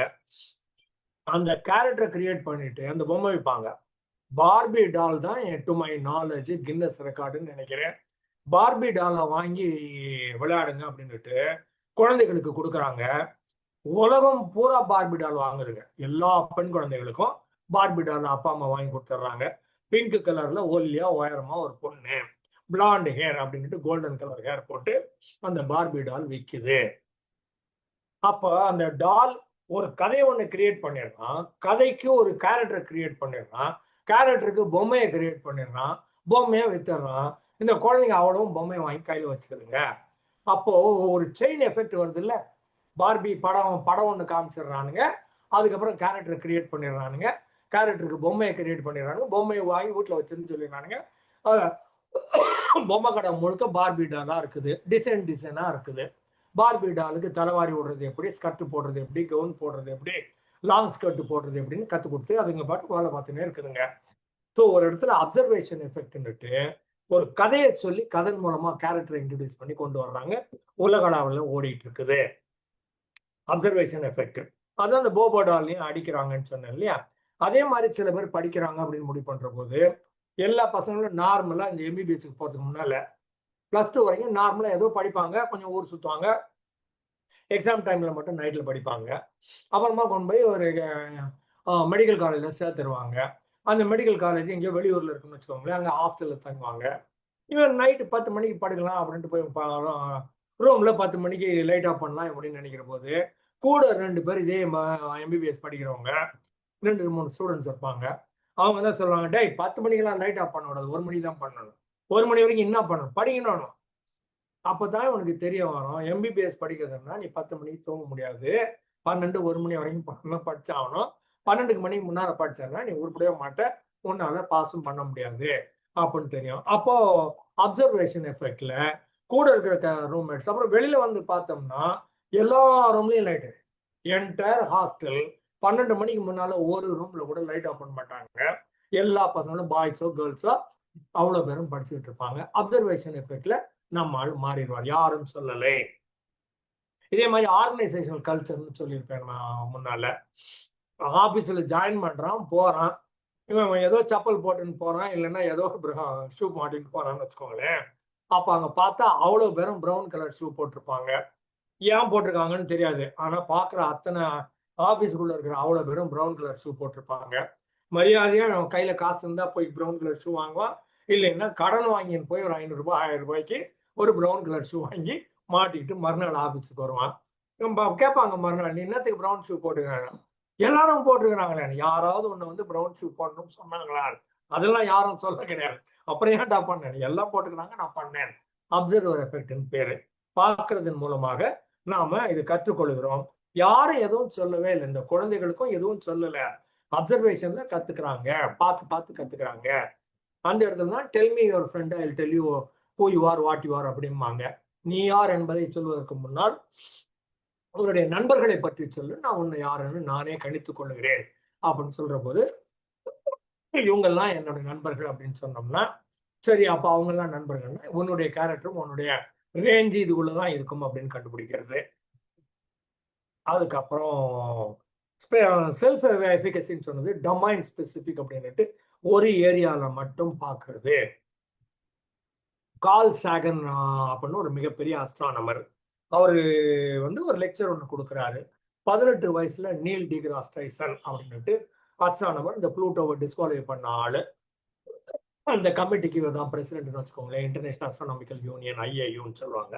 அதுக்கு இவர் தலைவர். இவர் தலைமையில தான் ப்ளூட்டோவை டிஸ்குவாலிஃபை பண்ணி, அதுக்கு பின்னால நிறைய டெப்ரிஸ் இருக்குது, இது கிளியர் பண்ணல, ஆனாலும் இது வெள்ளைக்குள்ளன், அதனால இது டுவார்ஃப் பிளானட்னு டிஸ்குவாலிஃபை பண்ணாங்கல்ல, அந்த நீல் டிகிராஸ் டைசன். அவர் வந்து கால் சாகனை 18 வயசு பையனா, காலேஜ் ஸ்டூடெண்ட், காலேஜுக்கு அவர் லெக்சர் அடிக்க வந்துக்கிறாரு கால் சாகன். அவரை பார்த்துட்டு நீல் டிகிராஸ் டைசன் முடிவு பண்றாரு, ஒரு நாள் நான் இந்த ஆள் மாதிரி வரேன் பார் அப்படின்னு சொல்றாரு. பின்னால 40 வருஷம் கழிச்சு பாத்தீங்கன்னா ஹேடன் பிளானட்டரியத்துக்கு இவர் சீஃப் ஆகிறாரு. அப்புறம் இன்டர்நேஷனல் அத்தாரிட்டி ஆஸ்ட்ரோபிசிக்ஸ் அப்படின்ட்டு ஸ்பேஸை பற்றி ஏராளமான ஆராய்ச்சிகள் பண்ணி இந்த லெவலுக்கு வளர்றாரு. இதே மாதிரி பில் கிளின்டன் 15 வயசு இருக்கிற போது, 10ஆம் கிளாஸ் படிக்கிற போது பில் கிளின்டனை சுற்றுலா அப்படின்னு கூட்டின்னு போறாங்க. எல்லா பள்ளிக்கூடத்துக்கும் கூட்டின்னு போவாங்க. எங்கடா கூட்டின்னு போறாங்கன்னா வெள்ளை மாளிகைக்கு கூட்டு போனாங்க. ஒயிட் ஹவுஸுக்கு போனாங்க. ஒயிட் ஹவுஸ் ஃபுல்லா சுத்தி காமிக்கிறான் யாரோ ஒரு கைடு, அங்க உள்ள இருக்கிற ஆளு ஸ்டாஃப்னு வச்சுக்கோங்களேன். எல்லாத்தையும் சுத்திட்டு அப்படி வர்ற போது காரிடாரு கென்னடியோட ரூம் இருக்குது, இந்த பிரசிடென்ட்ஸ் ஆபீஸ்ன்னு சொல்லுவாங்க இல்லையா, பிரசிடென்ட் ஆபீஸ் இருக்குது. அந்த வழியா இவங்க அப்படி அந்த 30 பசங்களும் போறாங்கன்னு வச்சுக்கோங்களேன். 15 பாய்ஸ் 15 கேர்ள்ஸ் போய்கிட்டு இருக்கிறாங்க. கென்னடி ஏதோ ஒரு வேலை முடிஞ்சு வெளியில வர்றோம் மட்டும் அவர் பாட்டுக்கு கேஷுவலா ரூம் திறந்து வர்றாரு. அவருக்கு இந்த பசங்களுக்கு தெரியாது, பசங்களுக்கு கென்னடி உள்ள இருக்காரு இல்லையா ஒன்றும் தெரியாது. கென்னடி வெளில வராரு. பார்த்தா இங்க சின்ன பிள்ளைங்க எல்லாம் 15 வயசு பிள்ளைங்க இருக்கிறத பார்த்தோன்னா ரொம்ப ஆசையா வந்து, இந்த பசங்களை என்னடா பண்றீங்க அப்படின்னு கேட்டு அங்கங்க கை குலுக்கிட்டே வர்றாரு. அவர் கை குலுக்கிற போது பில் கிளின்டனோட கை குலுக்குறாரு. கிளின்டன் நேர் எதிரில் ஒரு அடி முன்னால கென்னடிய ஸ்ட்ரைட்டா நேருக்கு நேர் பாக்குறாரு. அவருக்கு 45 வயசு, இவருக்கு 15 வயசு. அந்த கரிஸ்மாட்டிக் பர்சனாலிட்டின்னு சொல்லுவாங்க இல்லையா, பார்த்த உடனே அந்த வசீகரிக்கிற அந்த அட்ராக்டிவ் ஆளு அப்படின்னு சொல்லுவாங்க. சென்டர் ஆஃப் அட்ராக்ஷன், சினோஷியர்னு சொல்லுவாங்க இங்கிலீஷ்ல, CYNUSURனா அவரை சுற்றி மக்கள் இருப்பாங்க, இவர் சென்டர் ஆஃப் அட்ராக்ஷன்ல இருப்பார். அந்த மாதிரி கென்னடியை நேருக்கு நேர் பாக்குறாரு. முகத்தோட முகம் பார்க்கிற போது கிளின்டன் டேக்ஸ் a decision. ஒரு நாள் நான் உன் சீட்ல வந்து உட்காரன் பாரியா அப்படின்னு மனசுக்குள்ள ஓடுது, வெளியில சொல்லல. ஒரு நாள் பாரு நான் உன் சீட்ல வந்து உட்காரேன்னு. One of the youngest presidents to become US president வந்து பில் கிளின்டன், 45 வயசு. கென்னடி அதே மாதிரி 45 வயசுல பிரசிடென்ட் ஆனவர். ஒபாமா அதே மாதிரி 45 வயசு. இவங்க எல்லாம் ரொம்ப very young people to become president's. Thought என்ன ஒர்க் ஆச்சு அப்சர்வேஷன் எஃபெக்ட்ல, கென்னடியை பார்த்த மாத்திரத்தில், அதுக்கு முன்னாடி தெரியாது, சும்மா வெள்ளை மாளிகை பார்த்தாங்க, பில்டிங் பார்த்தாங்க, ரைட் போயிருப்பாங்க. கென்னடியை நேருக்கு நேர் பார்த்து கை கொடுக்கிற போது something happening here at the back of your head, unconscious mind சொல்றோம் இல்லையா, ஆழ் மனசுல ஒரு பொறி தட்டுது, ஒரு ஃபிளாஷ் ஒன்று உற்பத்தி ஆகுது. அந்த ஃபிளாஷ் சொல்லுது ஒன்ன மாதிரியே நானும் மரம் பார் அப்படின்ட்டு, அப்சர்வேஷன் எஃபெக்ட். அந்த மாதிரி பலருக்கும் பல இடங்கள்ல நிகழ்ந்திருக்க கூடும், ரீகால் பண்ணாம இருந்திருப்பீங்க. Think in those terms. சரியா? அதுக்கப்புறம் self efficacy determines which activities you choose to pursue. நீங்க எது உங்களுக்கு பிடிக்குதுன்னு உங்களால கண்டுபிடிக்கணும். நான் 30 வயசு இருக்கிற போது எனக்கு ட்ரைனிங் என்னோட ஏரியா, சைக்காலஜி என்னோட ஏரியா அப்படின்னு நான் கண்டுபிடிக்க போது எனக்கு 30 வயசு. அன்னைக்கு தேதிக்கு தோணுச்சு, எங்கேயோ 30 வருஷம் தொலைச்சிட்டோமே, இனிமே 30 வருஷம் கொஞ்சம் ஒழுங்கா வண்டி ஓட்டணும்னு நினைச்சோம். இப்போதைக்கு 40 வருஷம் வண்டி ஓட்டியாச்சுன்னு வச்சுக்கோங்களேன், 30ல இருந்து 70க்கு. ஸோ எந்த ஆக்டிவிட்டி உங்களுக்குன்னு கண்டுபிடிக்கணும். அதை எனக்கு 16 வயசுல கண்டுபிடிச்சு கொடுத்துருந்தாங்கன்னா நான் சைக்காலஜி அன்னைக்கே படிச்சு ஏதாவது ஒரு காலேஜில் ப்ரொஃபஸராக இருந்திருப்பேன், ஒரு நல்ல ஆசிரியராக இருந்திருப்பேன்னு வச்சுக்கோங்களேன். ஆனாலும் சரி, ஏதோ நானாக ஏன் சுத்தி முத்தி நான் சைக்காலஜி அப்படின்னு இதை சுத்தியே 40 வருஷம் வண்டி ஓட்டியாச்சு, நல்லா இருக்குதுன்னு வச்சுக்கோங்க. So self efficacy determines which activities you choose to pursue, which challenges you are willing to attempt. சில இந்த சோதனைகளை சாதனைகளாக மாற்றுவதுன்னு சொல்லுவாங்கல்ல, தடை கற்களை படிக்கற்களாக மாற்றுவதுன்னு சொல்லுவாங்கல்ல, அந்த மாதிரி சேலஞ்சுன்னு ஒன்று வரணும். சும்மா ருட்டீனா எதுவும் பண்ணினே இருக்கக்கூடாது. யாராவது நம்முடைய திறமைக்கு சவால் விடுவது மாதிரி நம்மளை பார்த்து ஒருத்தன் கேள்வி கேட்கணும், டேய் இருறா பாடுறா நான் யாருன்னு காட்டுறேன் பார் அப்படின்னு இறங்கி அதை பண்ணி காமிச்சிங்கன்னு வச்சுக்கோங்களேன், அது நல்லா இருக்கும். அதுக்கு செல்ஃப் எஃபிகசி ஹை லெவல்ல இருக்கணும்னு சொல்றாரு இவரு. உங்களை பற்றி உங்களுடைய எண்ணங்கள், கருத்துக்கள் இதெல்லாம் வந்து நல்லவையாக, சிறந்தவையாக, ஆக்கப்பூர்வமாக, பயன் தருபவையாக, என்ன ப்ரொடக்டிவா இருந்ததுன்னா இதெல்லாம் ரொம்ப ஈஸியா வரும். It influences how much effort you invest in task. அப்ப நீங்க எவ்வளவு தூரம் முயன்று பண்ணுறீங்க. அப்ப கடினமான உழைப்புன்னு சொல்லுவாங்க இல்லையா, இவங்களுக்கு கடினமான உழைப்பாவே அது தோணாது. கடினமான உழைப்பு தான், ஆனா ஈடுபாடு இருக்கிறதுனால இவங்களுக்கு அந்த வேலை செய்யறதே பிடிக்குதுங்கிறது இன்ட்ரின்சிக் மோட்டிவேஷன் சொல்லுவோம். படிக்கிறதே பிடிச்சிருக்குது அப்படின்னா இன்ட்ரின்சிக் மோட்டிவேஷன். எக்ஸாமுக்காக படிக்கிறீங்க, மெடல் வாங்குறதுக்கு படிக்கிறீங்கன்னா எக்ஸ்ட்ரின்சிக் மோட்டிவேஷன். குவாலிஃபிகேஷனாக படிக்கிறீங்கன்னா எக்ஸ்ட்ரின்சிக் மோட்டிவேஷன். பிடிச்சிருக்குதுன்னு படிச்சீங்கன்னா அது இன்ட்ரின்சிக் மோட்டிவேஷன். உள்ளுக்குள்ளேயே பயன் இருக்குது, உள்ளுக்குள்ளேயே மகிழ்ச்சி இருக்கிறது, வெளியில இருந்து வரப்போகிற மகிழ்ச்சி அல்ல, உள்ளேயே உங்களுக்கு இது பயன் தருவதாக, மகிழ்ச்சி தருவதாக இருக்குது இல்லையா. அந்த மாதிரி அப்ப வர்ற போது நீங்க you will automatically invest a lot of time producing greater persistence and low self-efficacy leading to premature abandonment. கொஞ்சம் தடை வந்த உடனே அதெல்லாம் நம்மளுக்கு ஒர்க் அவுட் ஆகாது, வானா ஊற்று அப்படின்னு போட்டு போயிடுவாங்க. ஏன்னா அவங்களுக்கு அந்த low level of self efficacy இருக்குது. High level of self efficacy இருந்ததுன்னா எது வந்தாலும் சரி, கம் ரெயின் ஆர் ஷைன்னு சொல்றது, என்ன எவ்வளவு இடையூறுகள் வந்தாலும் சரி எல்லா தடைகளையும் தாண்டி மீறி நான் பண்ணி காட்டுறேன் பார் அப்படின்னு சொல்றது.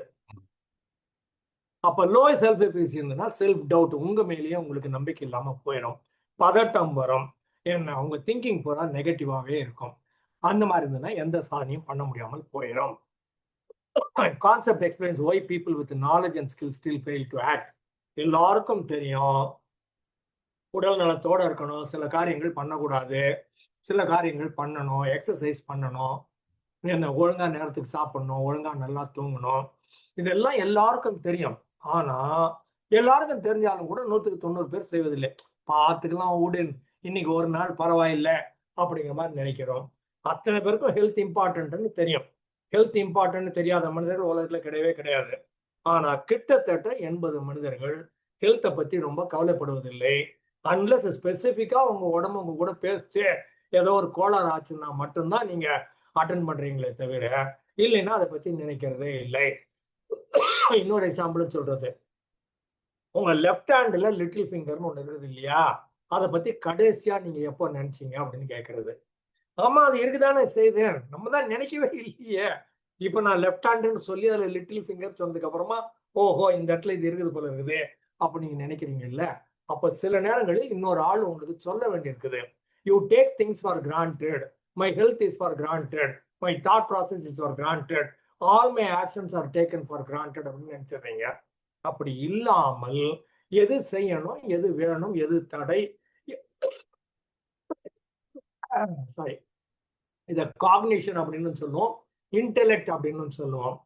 அப்படின்னா நீங்க எங்க இருக்கிறீங்க, உங்களை சுத்தி என்ன நடக்குது, என்ன வேணும், என்ன வேண்டாம், என்ன பண்ணணும், என்ன பண்ணக்கூடாது, what is the problem, what is the goal, how to solve the problem, how to achieve the goal, எல்லாமும் உங்களால அனுமானிக்க முடிஞ்சு, காஜ் பண்ண முடிஞ்சு, ரைட்டு நான் பாத்துக்கிறேன் அப்படின்னு சொன்னீங்கன்னா அது யுவர் காக்னேட்டிவ் எபிலிட்டின்னு சொல்லுவோம், யுவர் இன்டெலெக்சுவல் எபிலிட்டி அப்படின்னு சொல்லுவோம். Understanding a given situation, understanding your own self and what needs to be done, and no matter what it is, if it needs to be done, I will get it done அப்படின்னு ஆரம்பிக்கிறது வந்து self எஃபிகசில இருந்து வர்றது. Collective self எஃபிகசின்னு இன்னொன்னும் சொல்றாரு அவரு. அப்படின்னா அருமையான team set ஆயிடணும். பல நேரங்களில் நமக்கு தெரிஞ்சிருக்கும், அருமையான நான் சொல்ற போது ப்ரொடக்டிவ் மட்டும் அர்த்தம் இல்லை, ஒருவரை ஒருவர் புரிந்து கொள்ளுகிற டீம் அப்படின்னு சொல்றது வந்து கலெக்டிவ் எஃபிகசி. காலேஜில் நம்ம கிளாஸ்ல 40 பேர் இருந்திருப்பாங்க, ஸ்கூலோ காலேஜோ. ஆனா 40 பேர்ல 4 பேரா ஒரு 10 குழு இருக்கும். 10 பேர் குழுலாம் இருக்காது, 4 பேர் குழு தான் இருக்கும். அதுல ஒரு ஆட்டோமேட்டிக்கா ஒரு தலைவர் ஒருத்தர் இருப்பாரு, ஆட்டோமேட்டிக்கா ஒரு தொண்டரு, ஒரு கோழி வாத்து ஒண்ணு இருக்கும், மிச்சம் 2 ஜாலரா தட்டின்னு உட்காந்துருக்கும். இந்த ஒரு 4-5 பேர் சேர்ந்த ஒரு குழு ஒண்ணு ஃபார்ம் ஆயிடும். அந்த குழு டோட்டலா ஒரே மாதிரி திங்க் பண்ணும். தலைவர் என்ன சொன்னாலும் உடனே சரின்னுவாங்க. இல்ல தொண்டர் எது ரெக்கமெண்ட் பண்ணாலும் தலைவர் சரின்னு சொல்லிடுவாரு. அவங்க 5 பேருக்குள்ளேயும் ஒரு கொஹெசிவ் மென்டாலிட்டி ஒண்ணு இருக்கும். ஒரே மாதிரி சிந்திப்பாங்க, ஒரே மாதிரி ஆக்ட் பண்ணுவாங்க, ஒரே மாதிரி டெசிஷன் எடுப்பாங்க. எந்த டெசிஷன் எடுத்தாலும் 5 பேரும் ஒண்ணா சேர்ந்து வேலை செய்வாங்க. அதை வந்து கலெக்டிவ் எஃபிகசிங்கிறாரு. இதே மாதிரி ஜான் மெக்கன்ரோன்னு என்னுடைய ஹீரோ, பல நேரங்களில் உங்களுக்கு சொல்லியிருப்பேன். டென்னிஸ் விளையாட்டு வீரர் அவரு. அவர் வந்து அவர் கூட ஒரு டீம்மேட் பீட்டர்னு நினைக்கிறேன் அவர் பேரு. அந்த பீட்டர் வந்து 7th ரேங்க், இவர் ஃபர்ஸ்ட் சீடு. கூடவே கம்பீட் பண்றவங்க ஜிம்மி கார்னர்ஸ், இவான் லெண்டல், பியூன் போர்டுன்னு இருப்பாங்க. இவர் ரேங்க்ல கூடவே இருக்கிறவங்க. 7வது ரேங்க் இருக்கிறவர் இவருக்கு பார்ட்னரா இருப்பாரு. இந்த பீட்டரும் ஜான் மெக்கன்ரோ 2 பேரும் ஒன்னா சேர்ந்து டபுள்ஸ் ஆடினாங்கன்னா இவங்களை தோக்கடிக்க முடியாது. கன்சிக்யூட்டிவா எனக்கு தெரிஞ்சு 5 வருஷமா 10 வருஷமா இவங்க யூஎஸ் ஓபன் வின் பண்ணியிருக்கிறாங்க, இந்த 2 பேருமா பேரு. அப்பதான் கேட்பாங்க, அவரு 7வது ரேங்க், நீங்க இது அவரோட வின் பண்ணிட்டீங்க ரைட்டு, ஆனா கூட நீங்க இந்த 2nd ரேங்க் 3rd ரேங்க் எல்லாம் கூட வச்சுக்கிட்டீங்கன்னா இன்னும் பிரமாதமா நீங்க வின் பண்ணலாமே அப்படின்னு ரெக்கமெண்ட் பண்ணுவாங்க. அதுக்கு மெக்கன்ரோ சிரிப்பாரு. ஏன் சிரிக்கிறேன்னு கேட்பாங்க. இந்த 2nd ரேங்க் 3rd ரேங்க் வச்சோம்னா எல்லா பாலையும் நான் எடுக்கிற மாதிரியே அவனும் எடுக்கணும்னு நினைப்பான், எல்லா பாலையும் நான் விடுற மாதிரியே அவனும் விடணும்னு நினைப்பான். ஒர்க் அவுட்டே ஆகாது. எப்பவுமே எந்த பாலை நான் எடுக்கணும்னு நான் முடிவு பண்ணுவேன், எதை நான் விட்டு அவன் எடுத்துக்கோன்னு அவனுக்கு தெரியும். எங்க 2 பேருக்குள்ள ஒரு சிங்க், SONC சிங்க் சொல்றது, சிங்க்ரணி. அதனால நாங்க ஃபர்ஸ்ட் சீடும் 7th சீடும் சேர்ந்தாதான் செட் ஆகும். ஃபர்ஸ்ட் சீடும் 2nd சீடு வந்ததுன்னா 2 பேரும் போட்டி போடுறதுல பால் ஒழுங்கா எடுக்க மாட்டோம். இது வந்து வராதது கண்டெஸ்ட் மாதிரி ஆயிரும். இதுதான் கிளியரான அண்டர்ஸ்டாண்டிங் சொல்லுவாரு. இது வந்து கலெக்டிவ் எஃபிகசின்னு சொல்லுவோம். நல்ல டீம் ஃபார்ம் ஆயிடுச்சுன்னு வச்சுக்கோங்களேன், அந்த டீம்ல அத்தனை பேருமே இருப்பாங்க. ஒரு ஆள் ரொம்ப கம்மியா கிரிக்கெட் டீம்னு வச்சுக்கோங்களேன், கம்மி ரன் எடுத்தா இன்னொரு ஆள் ஒன்னும் கவலைப்படாத, ஜாலியா போய் உட்காரு, நான் பாத்துக்கிறேன், உன் ரன்னும் சேர்த்து நானே எடுக்கிறேன், 50 ரன் எடுக்க சொன்னானுங்க, 5 ரன்ல அவுட்டு, கவலைப்படாத, மிச்சம் 45 ரன் சேர்த்து நானே எடுக்கிறேன் அப்படின்ட்டு இந்த ஆள் உள்ள இறங்கி பண்ணிடுவான். பட்டோடியே யாரோன்னு நினைக்கிறேன், பலகா 40 ஆண்டுகளுக்கு முன்னால. கிரிக்கெட் என்னோட ஃபீல்டே கிடையாது, சரியா? அதனால சும்மா கோட்டேஷன் கொடுக்குறேன். ஒரு இன்டர்நேஷனல் மேட்ச், முதல் பால் போல்டு, 2வது பால் கேட்ச், 3வது பால் LBW, 0 ரன், 3 விக்கெட் அவுட், 3 பால்ல இந்தியா டவுன். 3 பால் 0 ரன், 3 பேர் அவுட்டு, 3 பால் அவுட்டு. எதிர்பார்க்காத செய்தி. எல்லாம் ஷாக்ல உட்கார்ந்து இருக்கிறாங்க, அவ்வளவு பேரும். ரேடியோல கமெண்ட்ரி ஓடின்னு இருக்குது. அப்ப பட்டோடியா யாரோ ஒரு ஆள் உள்ள நுழையிறாங்க. உள்ள நுழைஞ்சு அப்படி கிரவுண்ட் முழுக்க அப்படி பாக்குறான், யார் யார் எங்கெங்க நிக்கிறாங்க. அவனுக்கு ஜாலியா இருக்கிறானுங்க, 3 அவுட்டு, டக் ஃபார் 3 அப்படின்னு ஜாலியா இருக்கிறாங்க அவங்க.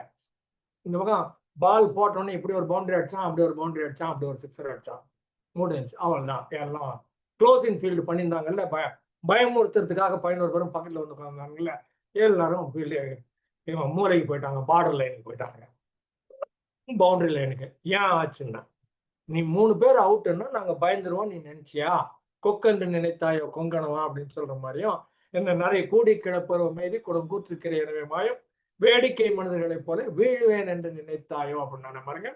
அவன் வந்து நின்னா 3 பால் 3 ஷாட்டு, பயப்படவே இல்லை, சிச்சுவேஷனை மாத்திட்டான். ஏன்னா இவ்வளவு க்ளோஸ் வந்து நின்ன பயமுறுத்ததுக்கு வந்து நின்ன ஃபீல்டர் பூரா இப்போ பவுண்டரி லைன்ல போய் நின்னாங்க. அப்போ this comes from self efficacy. இது வந்து டீச்சிங்ல வர்றது இல்லை, டீச்சிங்லயும் வரக்கூடும். பட் பை அண்ட் லார்ஜ் நீங்க எப்படி வாழ்ந்த வாழ்க்கைன்னு இருக்குல்ல, ஏர்லி சைல்ட்ஹுட் எக்ஸ்பீரியன்ஸ், அவன் பல நேரங்களில் அம்மாவால் அப்பாவால் என்னை பாராட்டி சீராட்டி அன்பு கொடுக்கப்பட்டு வளர்த்தாங்கல்ல, நல்ல அம்மா அப்பாவுக்கு செல்லம் சொல்லுவாங்கல்ல, அந்த மாதிரி செல்ல பிள்ளையா வளர்ந்தீங்கன்னா செல்ஃப் எஃபிகசி கொஞ்சம் கூடுதலாக இருக்கும். Low self efficacy leads people to doubt capabilities. Self efficacy predicts academic achievement better than actual ability. உங்களால முடியுமாங்கிறது இல்ல. வாத்தியார் சொன்னாரு, உன்னால முடியும்டா பண்றா அப்படின்னாங்க. நானும் இங்க சொல்லியிருப்பேன். 8ஆம் கிளாஸ் படிக்கிற போது மோகனமூர்த்தின்னு என்னுடைய கிளாஸ் டீச்சர், அவர் சொன்னாரு, ராமு இங்கிலீஷ் ரொம்ப நல்லா இருக்குது ராமுன்னாரு.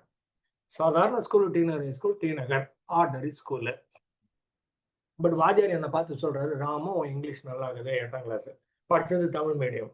அன்னைக்கு அவர் கொடுத்த கான்பிடன்ஸ் இன்னைக்கு நான் பேசுற இங்கிலீஷ் முழுக்கவே மோகனமூர்த்தி கொடுத்த அந்த ஒரு லைன், ராமு இங்கிலீஷ் நல்லா இருக்குது ராமு அப்படின்னு சொன்ன ஒரு line, that change. It is not actually ability, it is teachers trust in me. And teacher எங்கேயோ கண்டுபிடிக்கிறாரு, பாக்குறாரு, ஸ்பார்க் இருக்குதுன்னு நினைக்கிறாரு. அவர் ஒரு லைன் சொல்றாரு. Abdul Kalam becomes president. முதல் தடவை பிரஸ் கான்ஃபரன்ஸ், ஊர் முழுக்க ரிப்போர்ட்டர்ஸ், இன்டர்நேஷனல் ரிப்போர்ட்டர்ஸ்லாம் வந்து உட்கார்ந்துருக்குறாங்க. எப்படி சார் நீங்க இந்த போஸ்டுக்கு வந்தீங்க, இந்தியாவின் முதல் குடிமகனாக நீங்கள் வந்ததற்கான காரணம் என்ன அப்படின்னு கேட்குறாங்க. இயல்பா நார்மலா எல்லா நாட்டிலையும் அந்த பிரசிடென்ட்டை பார்த்து முதல் கான்ஃபரன்ஸ்ல இப்படிதான் ஜேர்னலிஸ்ட் கேட்பாங்கன்னு வச்சுக்கோங்களேன். இவர் என்ன பதில் சொன்னாரு, நான் ஸ்பேஸ்ல எனக்கு அவர் இருந்தாரு, இவர் இருந்தாரு, அதெல்லாம் சொன்னாரு. பின்னால முதல்ல சொன்னது என்னன்னா, நான் ராமேஸ்வரத்துல இந்த மீன் பிடிக்கிற கிராமத்துல, காயல்பட்டினம் நினைக்கிறேன், தான் இருக்கணும், நான் வந்து மீன் பிடிக்கிற ஏரியால நான் இருக்கிற போது எங்க வாத்தியார் சொன்னாரு, நான் 5ஆம் கிளாஸ் படிச்சேன், 10 வயசுன்னு நினைக்கிறேன். எங்க வாத்தியார் சொன்னாரு, டேய் நீ ஒரு நாள் நீ இந்தியாவிலேயே பெரிய மனுஷனா வருவாடா அப்படின்னு சொன்னாரு. அப்படின்னு அவர் சொல்றாரு. எது, இந்தியாவின் முதல் குடிமகன் உட்கார்ந்துருக்கிறாரு, கிட்டத்தட்ட 40 வருஷம் ஸ்பேஸ்ல ஒர்க் பண்ணிருக்கிறாரு. ஆனா நீ எப்படா முன்னேறன்னு கேட்டா, முதல் லைன் சொல்றது, நான் 10 வயசு இருக்கிற போது 5ஆம் கிளாஸ் படிக்கிற போது என் பள்ளிக்கூடத்துல, இந்த கிராமத்துல பள்ளிக்கூடத்துல வாத்தியார் சொன்னாரு, டேய் நீ ஒரு நாள் இந்தியாவிலேயே பெரியவனா வருவடா, அப்படி பெரிய மனுஷனா வருவேன்னு அவர் சொன்னாரு அப்படிங்கிறாரு. அதுக்கு கிடைக்கிறதுக்கு உங்களுக்கு 60 வருஷம் ஆகுதுன்னு வச்சுக்கோங்க. ஆனா அந்த ஸ்பார்க் தங்கி நிக்குது. சரியா? அந்த மாதிரி வர்ற இடங்கள். இன்னொன்னு அப்துல் கலாம் ஆரம்பிச்சதுனால அதையும் சொல்லிடுறேன். அக்னி சிறகுகள் புக் இருக்கு இல்லையா, அதுல எழுதியிருக்கிறாங்க அவரு. சதீஷ் தவான் அப்படின்னு ஞாபகம் எனக்கு. ஒரு ராக்கெட்டுக்கான பொறுப்பை அப்துல் கலாம் கையில கொடுக்குறாங்க. 6 மாசத்துல இதை பண்ணி முடியும் அப்படிங்கிறாங்க. ஒரு 6 மாசமோ 1 வருஷமோ தெரியாது எனக்கு எக்ஸாக்டா. ஒர்க் பண்ணி இந்த ராக்கெட்டை ரெடி பண்ணிடுறாங்க. ரெடி பண்ணி இந்தியா முழுக்க வேடிக்கை பார்த்துட்டு இருக்குது. நம்ம அப்துல் கலாமுக்கு 35 வயசு, சின்ன பையன் வச்சுக்கோங்களேன். First time he was given in charge of creating or running a rocket, manufacturing it, setting it all thing and sending it up into the space. 35 வயசு சின்ன பையன். அவங்க ஸ்பேஸ் ரிசர்ச்ல 35 வயசு சின்ன வச்சுக்கோங்களேன். கையில கொடுக்குறாங்க. ராக்கெட்டு கிளம்புது 10 செகண்ட். அந்த 10 செகண்டுக்குள்ள ஒரு 15 பேர் ஓகே சொல்லலாம். ராக்கெட் இந்த 10, 9, 8, 7, 6, 5, 4, 3, 2, 1, 0 டேக் ஆஃப் பண்றாங்கன்னா, டேக் ஆஃப்ல இருந்து 10 செகண்ட்ஸ். அந்த 10 செகண்ட்ஸ்ல 15 பேர் ஓகே சொல்லணும். அவங்க ஓகே சொன்னாங்கன்னா மேல இன்னொரு ஆள் இருக்காருல, அந்த ஆள் ஓகேன்னு அவங்க கிரீன் கட்டுவாரு, ராக்கெட் போயினே இருக்கும். இந்த 15ல யாராவது ஒரு ஆளு நாட் ஓகேன்னு சொன்னான்னு வச்சுக்கோங்களேன். இந்த நாட் ஓகேன்னு சொன்னோன்னு இந்த 15க்கு ஒரு நாட் ஓகே, ஒரு ரெட் வந்ததுன்னா இந்த ஆள் ஒரு ரெட்டை ஒரு தட்டுவான். அந்த ராக்கெட்டு 1 இன்ச் சைஸ் பீஸுக்கு சுக்கு நூறா உடஞ்சிடும். அது கீழே விழுந்துன்னா யாராவது அஃபெக்ட் பண்ணிடும்ல, சுக்கு நூறா உடஞ்சிடும். அந்த 10th செகண்டுக்கு டெசிஷன் எடுத்தே ஆகணும். அந்த 10 செகண்ட் டெசிஷன் எடுக்கணும். இந்த ராக்கெட் மேல போச்சு 10 டெசிஷன். 10 செகண்ட்ஸ்ல எவனோ ஒருத்தர் ரெட்டு போட்டா மேல ஒரு ஆளு தட்டினாரு, ராக்கெட்டு சுக்குநூறு உடஞ்சு போச்சுன்னு வச்சுக்கோங்களேன். அத்தனை பேரும் டிசப்பாயிண்டட். கோடிக்கணக்கில் எஃபர்ட், அவ்வளவு பேர் பெரிய அறிவாளிகள் உட்காந்து பண்ணது போச்சு. சரி, நீ எல்லாரும் ஒன்னா கூடி என்னன்னு பாக்குறாங்க. பிரஸ் ரிப்போர்ட்டர்ஸ் அத்தனை பேரும் உள்ள வந்து சதீஷ் தவான் நினைக்கிறேன், அவரை கேட்கறாங்க, ஏன்னா சார் ஆச்சு இந்த மாதிரி, ஏன் ராக்கெட்டு வெடிச்சிடுச்சு, ஏன் இந்த மாதிரி கோடாயிடுச்சு, கண்முன்னாடி பாக்குறப்ப 10வது செகண்ட் உடச்சிடுச்சு, ஏன் வெடிச்சதுன்னு கேட்கறாங்க. சதீஷ் தவான் என்ன சொல்றாரு, அதுக்கு பதில் சொல்லுங்க, 1 நிமிஷம் அப்படின்னு சொல்லிட்டு அப்துல் கலாமை கூப்பிட்டு, நீ ஆபீஸுக்கு போய் அந்த ஃபைல் எடுத்துன்னு வா அப்படின்றாரு. அப்துல் கலாம் இங்க ஒரு கோவிந்தா ஆகிட்டு இருக்குது, ராக்கெட்டே போச்சு, இந்த ஆள் ஏன் ஃபைல் கேட்கறான்னு தெரியல. போ. அப்துல் கலாம் ஆபீஸுக்கு போய் ஃபைல் எடுக்க போயிட்டு திருப்பி வராரு 1 hour கழிச்சு. Meantime Satish Dhawan press reporters கிட்ட சொல்றாரு, உங்களுக்கு எவ்வளவு தெரியுமோ அவ்வளவுதான் எனக்கும் தெரியும். நான் ராக்கெட்டு போகும்னு நினைச்சேன், போகல. எக்ஸாக்டா 24 hours டைம் கொடுங்க, நான் எல்லாத்தையும் ஆராய்ச்சி பண்ணி நாளைக்கு காலையில உங்களை மீட் பண்றேன். இது காரணமாக இருக்கக்கூடும் அப்படின்னு உங்களுக்கு பெட்டரா என்னால ஒரு ரிப்போர்ட் கொடுக்க முடியும். இன்னைய தேதிக்கு இந்த நேரத்தில் உங்களுக்கு தெரிந்ததை விட கூடுதலாக எனக்கு எதுவுமே தெரியாது அப்படின்னு சொல்லிட்டு க்ளோஸ் பண்ணிடுறாரு. அப்துல் கலாம் ஃபைல் எடுத்துன்னு வராரு. இவர் சொல்றாரு, சத்தாவா ஆபீஸுக்கு போலாம். திரும்பி கார்ல ஒன்னா போறாங்க. ஒரு கேள்வி கூட கேட்கல. ஆபீஸுக்கு போனாலும் அங்கேயும் ஒரு கேள்வி கேட்கல. மறுநாள் காலையில அப்துல் கலாம் ஆபீஸுக்கு வர்றாரு. சதீஷ் தவான் கூப்பிட்டாருன்னு சொல்றாங்க. சரி, நம்ம வேலை போச்சு போல இருக்குது அப்படின்ட்டு இவர் அப்துல் கலாம் அங்க போறாரு. சரி, 6 மாசம் டைம், திருப்பி இந்த ராக்கெட்டை ரீடு பண்ணி விடு ஓ, அவ்வளவுதான். 6 மாசம் டைம், இதே ராக்கெட்டை திருப்பி விடு ஓ. இதுக்கு மேல அவர் பேசவே இல்லை. இவர் ஏதோ பேச ஆரம்பிக்கிறாரு. ஒன்னும் சொல்ல வேணாம், படா. 6 மாசம் அப்துல் கலாம் உட்கார்றாரு, வேலை பார்க்கிறாரு. திரும்ப இன்னொரு ராக்கெட் விடுறாரு. பிரமாதமா மேல போகுது. பிரமாதமா மேல போன உடனே இப்ப திரும்பியும் பிரஸ் ரிப்போர்ட்டர்ஸ் வந்து கேள்வி கேட்கறாங்க. சார், எப்படி சார் சாதனை பண்ணீங்க அப்படின்னு. சதீஷ் தவான் சொல்றாரு, எனக்கு லேசா தலைவலிக்கிற மாதிரி இருக்குது, என்ன எனக்கு வெள்ள வேலை இருக்குது, நான் போறேன். கலாம் இவங்க என்ன கேட்கறாங்கன்னு தெரியல, பதில் சொல்லு அப்படின்ட்டு என் போயிடுறாரு. அப்துல் கலாம் அக்னி சிறகுல எழுதியிருக்கிறாரு, எப்ப அடி வாங்கணுமோ அந்த நேரத்துல அடி வாங்காம என்னை காப்பாத்தி வெளியில அப்புறப்படுத்தினாரு என்னுடைய தலைவரை. அதே மாதிரி ராக்கெட் நல்லா போறப்போ எப்போ பாராட்டு வருதோ அப்ப அதை அவர் வாங்கிக்காம அந்த இடத்த விட்டு நகர்ந்து போயிட்டாரு. எல்லா பாராட்டையும் நீயே வாங்கிக்கன்னு எங்களை விட்டுட்டு போயிட்டாரு.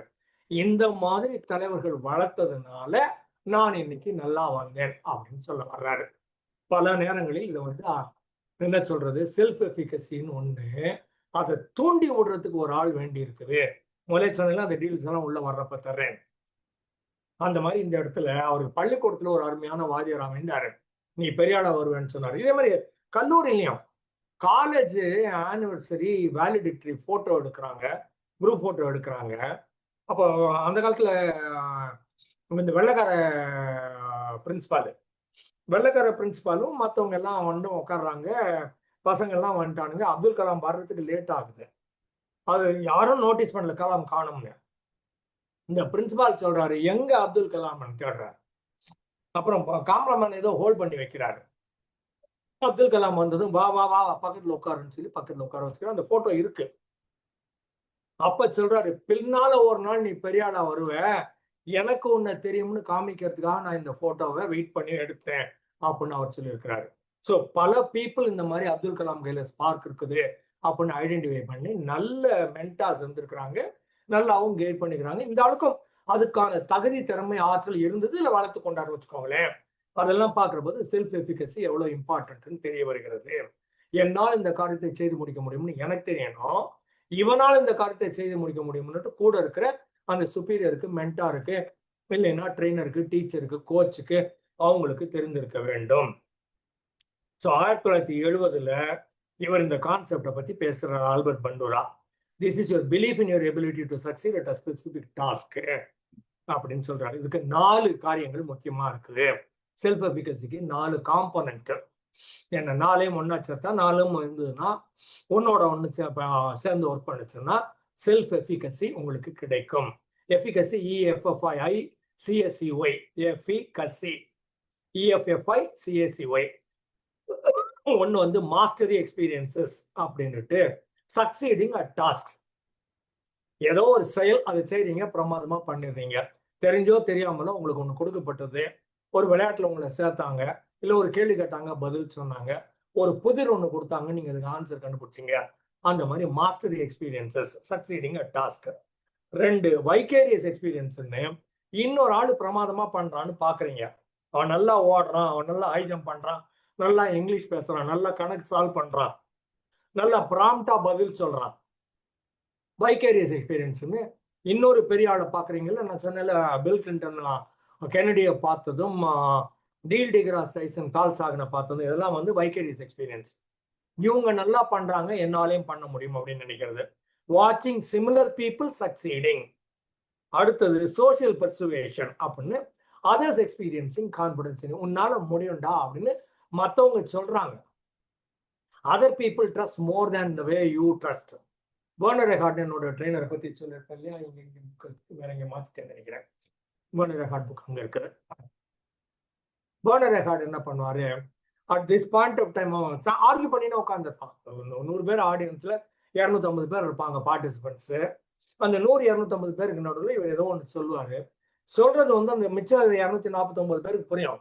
இவன் ஒருத்தனுக்கு மட்டும் ஏறாது. திரும்ப திரும்ப ஆர்கியூ பண்ணிக்கிட்டே உட்காந்துருப்பான். அப்போ எஹார்ட் சொல்வார் அவங்ககிட்ட, at this point of time you do not know that I care more for your life than the way you could care for your own life அப்படிம்பாரு.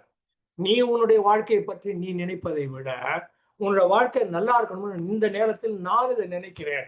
இது இன்னமும் உனக்கு புரியுதா இல்லையா, மட்டுப்படுதா இல்லையான்னு எனக்கு தெரியல அப்படின்னு சொல்லுவார் அவரு. சீரியஸ்லி, அந்த man transforms people. He was concern. உன்னை நல்லபடியா ஆக்கணுங்கிறது என்னுடைய வேலை. அதுக்கான கமிட்மெண்ட் நான் கொடுத்துருக்கிறேன். உங்கள காசு வாங்கியிருக்கிறேன். இந்த கிளாஸ் முடிச்சு போற போது, இந்த ட்ரைனிங் ப்ரோக்ராம் முடிச்சு போற போது நீ பெரியாளா வருவ அப்படின்னு அவர் சொல்றாரு. இது வந்து சோசியல் பர்சுவேஷன் பேரு. அடுத்து பிசியலாஜிக்கல் ஸ்டேட்னு, அதை கேட்கிற போது உங்களுக்கு மனநிலை எப்படி இருக்குது, உடம்பு எப்படி இருக்குது. உடம்பு என்ன பண்ணும், திடீர்னு நடுங்கும், என்ன ஜோல்ட் வரும், வைப்ரேஷன் வரும், இதெல்லாம் சொல்லுவாங்கல்ல, நடுங்கும், அவனால பதட்டம் வரும், ஆங்ஸைட்டி, டென்ஷன், அப்படியே இருதயம் வாய் வழியா வந்துடும் போல இருக்குது சார், அது டமால் டமால் அடிக்கிறது என் காதுல சமட்டி அடிக்கிற மாதிரி கேட்குது சார் அப்படிம்பாங்கல்ல, அது ஒரு ஆங்கிள். இன்னொன்னு ஆஹா அப்படின்னு தோணும். உள்ள இருந்து ஒரு சர்ஜ் ஆஃப் எனர்ஜி, எக்ஸைட்மெண்ட் ஒன்று வரும். எப்போ நம்மளை கூப்பிடுவாங்க நம்ம பதில் சொல்லலாம் அப்படின்னு ஆன்சர் தெரிஞ்ச பையன் வெயிட் பண்ணுவான்ல, அந்த மாதிரி பிசியலாஜிக்கல் ஸ்டேட்ல உங்களுக்கு பார்க்குறப்பே உள்ளுக்குள்ள இருந்து ஒரு துடிப்பு ஒன்று வரும், ஒரு உணர்வு ஒன்று வரும், பண்ணிடலாம் அப்படிங்கிற மாதிரி ஒரு பெருமிதம் வரும் இல்லையா. அது உடல்ல காமிக்கும். பாசிட்டிவ் எக்ஸைட்மெண்ட்டும் இருக்கும், நெகட்டிவ் எக்ஸைட்மெண்ட் டென்ஷனும் இருக்கும். ரெண்டுமே உடல்ல இந்த பிபி, பல்ஸ், பிரீதிங் எல்லாம் இன்க்ரீஸ் ஆகும் சொல்றது. ஸோ மாஸ்டரி எக்ஸ்பீரியன்சஸ் வைக்கேரியம் அப்படின்னா நீங்களே வின் பண்ணி பார்த்துக்கிறீங்க. ஏதோ ஒன்று சின்னதாக பண்ணீங்க, உங்களுக்கு பிரமாதமாக இருந்திருக்குது, அது மாதிரி மற்ற காரியமும் பண்ண முடியும் அப்படின்னு உங்களுக்கு நம்பிக்கை வந்திருக்குது. வைக்கேரியஸ் எக்ஸ்பீரியன்ஸ் இன்னொரு ஆள் பண்ணாரு, அதை பார்த்து கற்றுக்கிட்டீங்க. சோசியல் பர்சுவேஷன் மற்றவங்க சொன்னாங்க, உங்க மேல நம்பிக்கை வச்சிருந்தாங்க, பண்ணுடான்னு சொன்னாங்க, அதுவும் உங்களுக்கு ஹெல்ப் பண்ணும். உங்க பாடி பாசிட்டிவா ரெஸ்பாண்ட் பண்ணும் எக்ஸைட்மெண்ட்ல.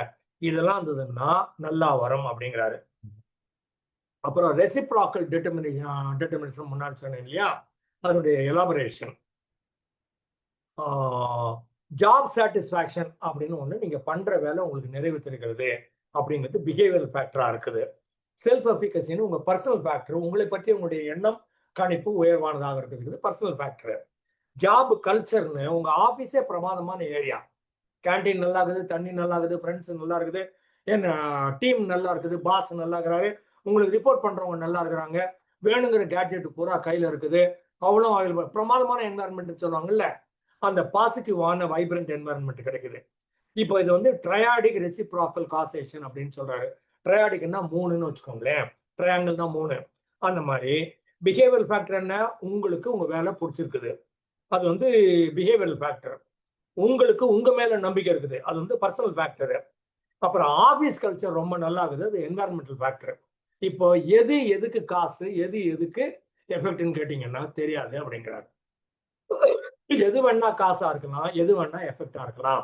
நம்ம நார்மலா என்ன சொல்றோம், இது பேர் ஸ்டிமுலஸ், இது பேர் எஃபெக்ட்ங்கிறோம். ஸ்டிமுலஸ் எஃபெக்டே கிடையாது, ஒரு ஸ்டிமுலஸ் ரெஸ்பான்ஸ் எல்லாம் கிடையாது, எஸ்ஆர் தியரி கிடையாது. எது வேணா எது மேல வேணாலும் தாக்கத்தை ஏன் பண்ணலாம், இது சர்க்குலர் அப்படிங்கிறார். எது முதல்ல வந்து எது ரெண்டாவது தெரியாது, சர்க்குலரு.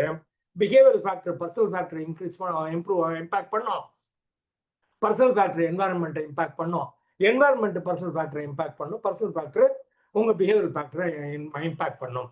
அதனால 3ம் சேர்ந்த சர்க்கிள் ஒன்று கிடைக்கும் அப்படின்னு சொல்றாரு. அப்புறமா உங்க லேர்னிங் என்வாரன்மெண்ட்ல லைவ் மாடல்ஸ்னுட்டு வெற்றியாளர்களை பற்றி நீங்க படிக்கிற போது, உங்க துறை சார்ந்த வெற்றியாளர்களை பற்றி படிக்கிற போது உங்களுக்கு ஒரு உள்ள இருந்து ஒரு ஆர்வம், ஒரு தூண்டுதல் ஒன்று கிடைக்கும். அதுக்கப்புறமா வெர்பல் இன்ஸ்ட்ரக்ஷன்ஸ், சில பேர் பண்றா உன்னால முடியும் போடா அப்படின்னு சொல்லி அனுப்புறாங்கல்ல, அவங்க ரொம்ப அட்டகாசமா அனாவசியமா சொல்லுவாங்கல்ல, அனாயாசமாக அப்படின்னுட்டு, அந்த மாதிரி இதெல்லாம் என்னடா பெரிய காலம், உன்னால முடியும் போடா, போய் மேடை ஏறி பேசு அப்படின்னு சொல்லுவாங்க. சரி சார் சொன்னா கேட்டா தான் இருக்கும்னு மேலே ஏறிடுவான், அதுக்கப்புறம் ஆட்டோமேட்டிக்கா வந்துடும் வச்சுக்கோங்களேன். அது வந்து வெர்பல் இன்ஸ்ட்ரக்ஷன்.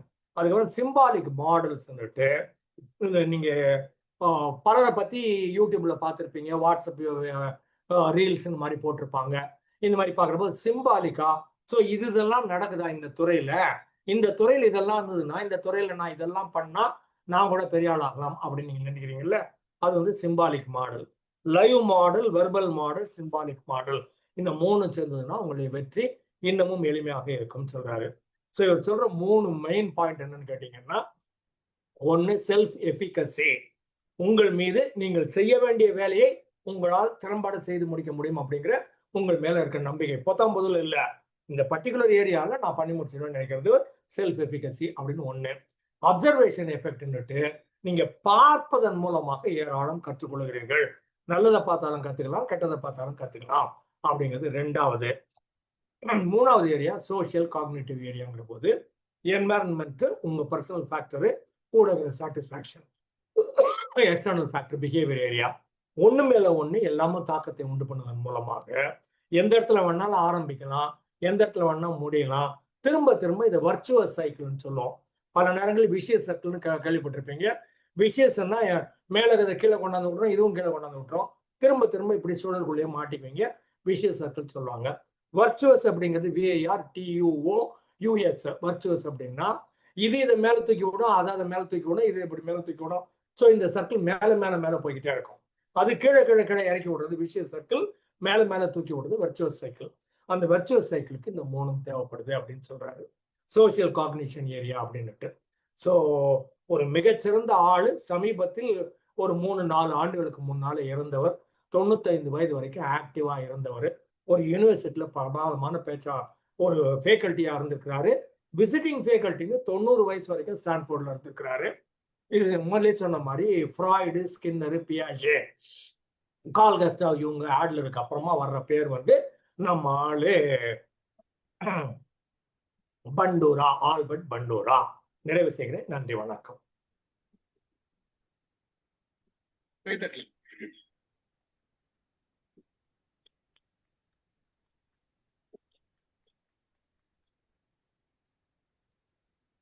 Sir, thank you. அதாவது தொண்டை கொஞ்சம் கோவிந்தா, சாரி. ஆமா, நிறைய தண்ணி குடிங்க, நீங்க நிறைய பேச முடியல உங்களால, கொஞ்சம் இதுவா இருந்தது. ஒருத்தர் கூட பேசிட்டு இருக்கோம்னு வச்சுங்க, ஒரு 2 மணி நேரம் ரொம்ப விரும்பி பேசிட்டு இருந்தோம்னு வச்சுங்க, அவர் ஏதோ ஒரு வார்த்தை ரிப்பீட்டடா சொல்லிட்டே இருப்பாரு. வீட்டுக்கு வந்தவொடனே அந்த வார்த்தை நம்ம ரிப்பீட் பண்ணோம், நமக்கே தெரியாது ரிப்பீட் பண்ணும். அது குழந்தைங்க ரிப்பீட் பண்றதுன்றது இயல்பு, குழந்தைங்க ஈஸியா அப்சர்வ் பண்ணும். பட் பெரியவங்களும் நாமளும் நமக்கு தெரியாத ஒரு விஷயத்த அப்சர்வ் பண்ணி அது பிடிச்சிருந்ததுன்னு வச்சுங்க, அவ்வளவுதான், அது நம்மளோட ஒட்டிக்கும். இந்த மாதிரி அப்சர்வேஷன்ல நிறைய நமக்குள்ள நடக்குது. அந்த விஷயங்கள் வந்து உங்களுக்கு கிளியரா, முதல்ல அப்சர்வேஷன்ல வந்து அந்த கிளாரிட்டி வந்து இயல்பாவே நடக்குதுன்றது எல்லாரும் உணரணும். அது அது தெளிவா சொன்னீங்க. சோசியல் இது செல்ஃப் எஃபிகசி சொன்னீங்க, 2 மேஜர் ஏரியா. சோசியல் லேர்னிங் வந்து அந்த தியரி ஒண்ணு.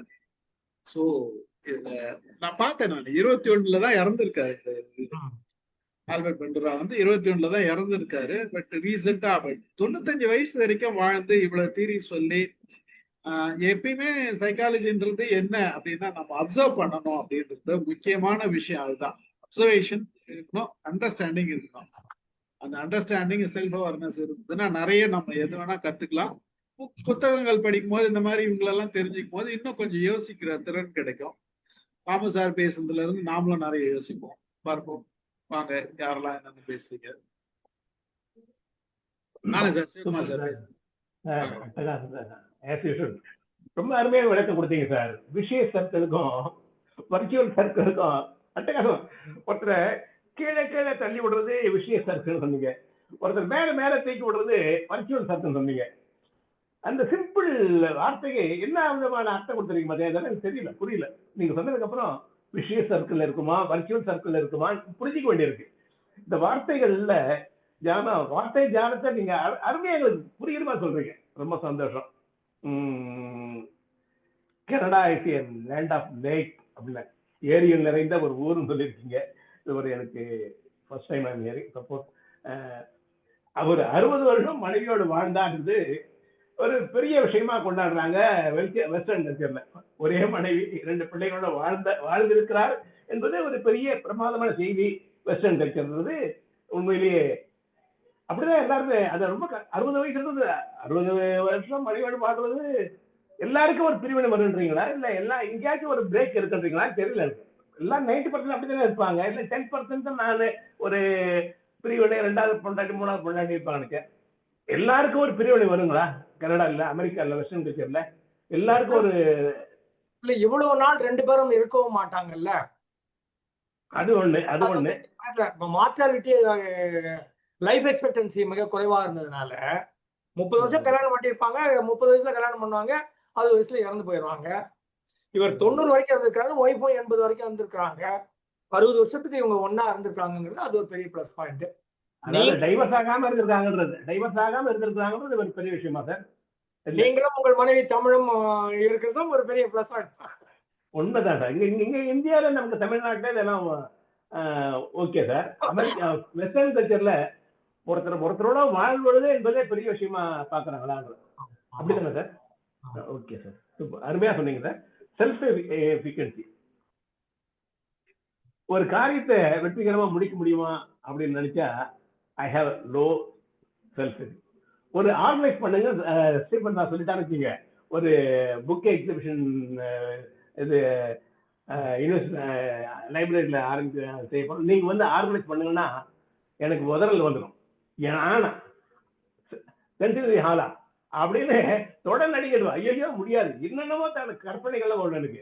உடல் ஒத்துழைக்குமா, அப்புறம் போய் வரத்துக்கு ஃபைனான்ஸ் ஒத்துழைக்குமா, பல எண்ணங்கள் வரும். அங்க போய் மீட்டிங்ல எல்லாரும் ஆர்கனைஸ் பண்ண முடியுமா, எல்லாரும் கூப்பிட்டு வந்து கேதர் பண்ணி ஒன்னா உட்கார வைக்க முடியுமா, அந்த ஆளுக்கு எல்லாருக்கும் காஃபி டிஃபன் பிரேக்ஃபாஸ்ட் கொடுக்குறதுலாம் ஏற்பாடு பண்ண முடியுமான்னு நினைக்கிறப்ப எனக்கு கை கால் உதறல் வந்து ஜுரமே வந்துடும்.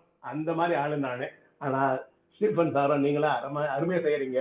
அது I have so low self எஃபிகசின்றது எனக்கு இன்ஸ்பைட் ஆஃப் பெரிய குடும்பத்துல பிறந்து இருந்தாலும் ஒரு I have some low self efficacy. Because என்ன காரணம் சொல்ல முடியல, ஒரு சின்ன சர்க்கிளே இருந்துக்கணும்னு தெரியல, அது ஒண்ணு. I feel I have so low self efficacy. அருமை சார். அந்த அப்துல் கலாம் பத்தி சொன்னீங்க. ஜான் மெக்கன்ட்ரோவுடைய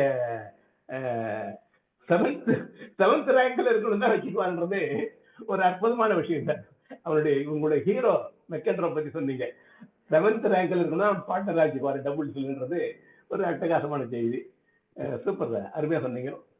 வாழ்த்துக்கள், பாராட்டுக்கள் Stephen sir. Thank you sir, thank you very much. மாலதியம்மா சார் வணக்கம் சார், அனைவருக்கும் வணக்கம். ரொம்ப நல்லா இருந்தது சார். நான் சொல்லணும்னு நினைச்சதெல்லாம் சொல்லிட்டாரு. அப்துல் கலாம் பத்தி சொன்னதெல்லாம் ரொம்ப நல்லா இருந்தது.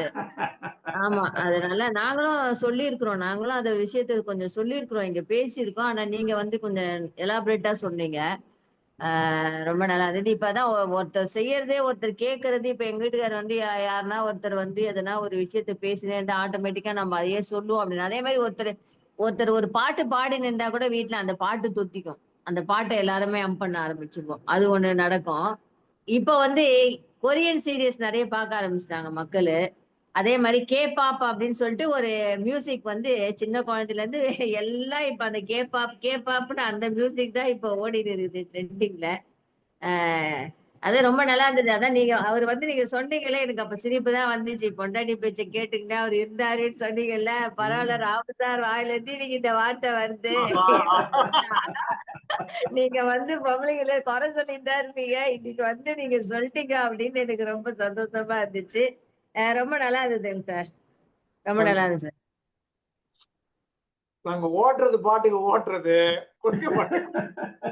அது தெரியுது சார், அது சும்மாதான் ஓட்டுறீங்கன்றது எங்களுக்கு தெரியுது சார். நாராயணன் சார் போயிட்டாரா? போயிட்டு இருக்காரு. வாங்க வாங்க சார், சக்கரபாணி சார் பேசுங்க. சக்கரபாணி சார் வாங்க. அனைவருக்கும் வணக்கம். ராமு சார் வந்து நல்ல அருமையான வருஷம் ஆரம்பத்திலேயே ஒரு சரியான உரையை கொடுத்திருக்கீங்க, மிக்க நன்றி. எனக்கு என்ன ரொம்ப ஒரு சந்தோஷமான செய்தின்னா, 90 வயசுல கூட அவர் ஸ்டான்ஃபோர்ட் யூனிவர்சிட்டியில வந்துட்டு அவர் போயிட்டு பாருங்க. அது ரொம்ப உண்மையிலே ரொம்ப நேரம் அதிக யோசனை பண்ணிட்டு இருந்தேன்.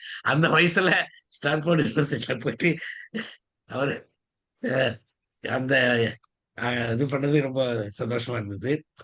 அது மட்டும் இல்லாத நூத்துக்கணக்கான ஆர்டிகல்ஸ் எழுதிக்கிட்டு இருக்காங்கன்றதும் செகண்ட் இன்னிங்ஸ்ன்றாங்களா அந்த மாதிரியான இதுல வந்துட்டு அவரு பண்ணியிருக்கிறத சொன்னீங்க. ரொம்ப சந்தோஷமா இருந்தது. அதான் இவர் சொன்ன மாதிரி, சிவகுமார் சார் சொன்ன மாதிரி 60 ஆண்டுகள் மனைவியோட 2 பிள்ளைங்க அவங்களோட சேர்ந்து இந்த குடும்ப வாழ்க்கை நடத்தியிருக்காருன்னா, மேல்நாட்டுல இது மாதிரிலாம் வந்து இது ரொம்ப ரேர். நம்ம நம்ம நமக்கு இதுவா இருக்குது. அது இருக்கலாம், நிறைய பேர் இருப்பாங்க. நம்ம வந்து கேள்விப்படுற விஷயத்துக்குள்ள ஒரு சிலர் இது மாதிரி இருந்திருக்கிறது, அதுவும் ரொம்ப சந்தோஷமா இருக்குது. அடுத்தது அவர் வந்து 95 வயசுல இறந்திருக்காருன்றீங்க. 95 வயசுக்கு அப்ப ஆக்டிவாவும் இருந்திருக்காருன்னு சொன்னீங்க. 95 வயசு வரையிலும் ஒரு ஆக்டிவா ஒருத்தர் வயசு இருக்கிறது கூட ஓகே, ஆக்டிவாவும் இருந்திருக்காருன்னும் போது அது ஒரு பெருமைப்படவே இருக்குது. அவரு ஒரு மனநல மருத்துவர். அந்த அளவுக்காக அந்த நீங்க உங்களுடைய முதல் ஆரம்பத்திலே சொன்னீங்க, டாப் சைக்காலஜிஸ்ட்ல அவர் is one of the man அந்த லிஸ்ட்ல வராருன்னு. அப்போ எவ்வளவு பெரிய பெருமை அவருக்கு உள்ளது. அதை வந்தீங்க. அப்புறம் அவர் வந்து அவர் படிக்கிற காலத்துல 2 வாத்தியாரை வச்சுக்கிட்டு எல்லா சப்ஜெக்ட்லயும் படிச்சு, நம்ம ஊர் கிராமப்புறத்தங்களை வச்சுட்டு ஒரு வாத்தியாரை வச்சு 5 சப்ஜெக்ட் படிக்கிற மாதிரி அதுலயும் மாஸ்டர் ஆகி அதுலயும் ஒரு பெரிய இதுவாட்டு நீங்க உலக புகழக்கூடிய அளவில் இருக்காங்க. நீங்க அது ரொம்ப சந்தோஷம். அடுத்து இந்த கனடா நாட்டை பத்தி சொன்னீங்க, ஏரிகளால் பண்ணது அது உண்மை. அது எங்க பார்த்தாலும் ஏரிகள், அதுவும் நல்ல நான் சொன்னது அதுவும் தேரி. இப்ப சக்கரபாணி சார் சொன்னாருன்னா அது ஃபேக்ட். இல்ல, நான் என்னுடைய அதான் சொன்னேன் நானு. என்னுடைய புத்தகங்கள்லாம் வந்துட்டு அதை பத்தி ரொம்ப சிலாகிச்சிருந்தேன். ஏரிகள் நிரம்பிய ஒரு நாடு வந்துட்டு கனடா. அந்த இதுல அது நல்ல நன்னீர், நல்ல குட் வாட்டர். அங்கதான் கனடால தான் அதிகமா இருக்குதுன்றாங்க. அதுவும் ரொம்ப இதா இருக்கு. ஆனா நான் கண்ணால பாக்குற வரைக்கும் எனக்கு என்னமோ அப்படி தெரியல. ஏரிகள்லாம் இருக்குது எல்லாம். அது நன்னீரா இல்லை என்ன எனக்கு தெரியாது. குடிச்சு பார்த்தது இல்ல. அது அது மாதிரி அந்த ஒரு சிறப்பு அந்த நாட்டுல அந்த இது இருந்தாருன்னு சொன்னீங்க. அது ரொம்ப இதாட்டு. அடுத்தது அஹ், அவர் வந்து காலேஜில் படிக்கும்போது 3 வருஷமா தொடர்ந்து த பெஸ்ட் ஸ்டூடெண்ட்னு வந்து வந்திருக்கிறது, அதுவும் ஒரு பாராட்ட வேண்டிய ஒரு இது. படிக்காது நேஷனல் மெடிக்கல் சயின்ஸ் அவார்டு வாங்கியிருக்காரு. அது ஒபாமா கையில வாங்கினாருன்னு சொன்னீங்க. அதுவும் ரொம்ப சந்தோஷம். ஆஹ் மொத்தத்துல சார் அருமையான ஒரு அதை பத்தி ஆளுமையை பத்தி சொன்னீங்க. மகிழ்ச்சி, வாழ்த்துக்கள் சார். நன்றி. அருமை, நன்றி சார். ஆறுமுக சார் வரீங்களா, பேசுறீங்களா? ஆறுமுக சார். சார் வணக்கம். ராம் சார் ஸ்பீச் வந்து கொஞ்சம் கொஞ்சம் விட்டு விட்டு கேட்டேன் சார். வந்து கொஞ்சம் ஒரு வேலையினால கேட்டேன். ஆனால் அவர் வழக்கமாக கேட்குற மாதிரி எப்பயும் போல சொல்ற மாதிரி தான் நல்ல அவர் சொன்ன எடுத்த உரையை வந்து நல்லா தெளிவாக சொல்லிகிட்டே வந்தார். வந்து என்னால் தான் சில சமயத்தில் ஃபாலோ பண்ண முடியல. கொஞ்சம் இடையில விட்டு விட்டுட்டு போகிறதுனால ஃபாலோ பண்ண முடியல. ஸ்டீஃபன் சார் அடுத்து கோர்வையாக போடும் பொழுது இன்னொரு தடவை படிச்சுட்டு தான் அதை என்னால் பார்க்க கருத்து சொல்ல முடியும்னு நான் நினைக்கிறேன் சார். வழக்கமும் நல்லா இருக்கு. ஆனால் இந்த வர்ச்சுவஸ் சிவகுமார் சார் சொன்னார் இல்லைங்களா, அது ரொம்ப பிடிச்சிருந்தது. வந்து அப்புறம் வந்து தனிப்பட்ட முறையில் செல்ஃப் எக்ஸ்பிளனேஷன், அதாவது நம்மை முதல்ல ஒன்றை நம்பு அப்படிங்கிறத வந்து ஒரு உதாரணமாக வாழ்ந்தாருங்கிற ஒரு கருத்தை சொன்னீங்க பார்த்தீங்களா, அது வந்து முற்றிலும் ஏற்றுக்கொள்ளக்கூடிய ஒரு கருத்து. வந்து அது நம்மளை நம்பினா தான் மற்ற எல்லாத்துலேயும் போக முடியுங்கிறதுக்கு வந்து இது ஒரு சிறந்த உதாரணமாக அவர் வாழ்ந்திருக்கிறாருங்கிறது வந்து தெளிவான கருத்து சார். வந்து நன்றி சார், நன்றி, வாழ்த்துக்கள் சார். ஸ்டீஃபன் சார் நன்றி சார். உங்களுக்கு மகிழ்ச்சி சார், நன்றி. பாய் பாய். பேசுறீங்களா? வர்றேன். வாங்க. எல்லோருக்கும் வணக்கம். ராம் சார் வளமை போல தூள் கிளப்பிட்டீங்க. நான் எப்பவுமே வீட்டுல இருந்தா ஒரு பேப்பர் எடுத்து நோட்ஸ் எழுதிக்கிட்டே இருப்பேன். நீங்க சொல்ற டைட்டில் அப்படியே போட்டு. நான் சொன்ன வரைக்கும் சூப்பர் சைக்காட்ரிஸ்ட்ல வந்து அவர் நிறைய குளோபலா நிறைய டாக்டர் பட்டம் வாங்கியிருக்கேன்னு சொல்றீங்க. பட் அவருக்கு ஏதாவது ஆஸ்கார் அவார்டு கிடைச்சாங்கிற நடப்பு இல்லை. ஒருவேளை அவர் ரிசர்ச்ல எதுவும் சப்மிட் பண்ண இல்லையாங்கிறது தெரியல. ரெண்டாவது நிறைய டைட்டில நீ சொல்லிட்டு இருக்கும்போது அதை வந்து ஸ்ட்ரென்தன் பண்ற அளவுக்கு சொல்யூஷன் ஒன்றும் அவர் சொன்ன மாதிரி தெரியலையா, சொல்லியிருக்கிறாரா?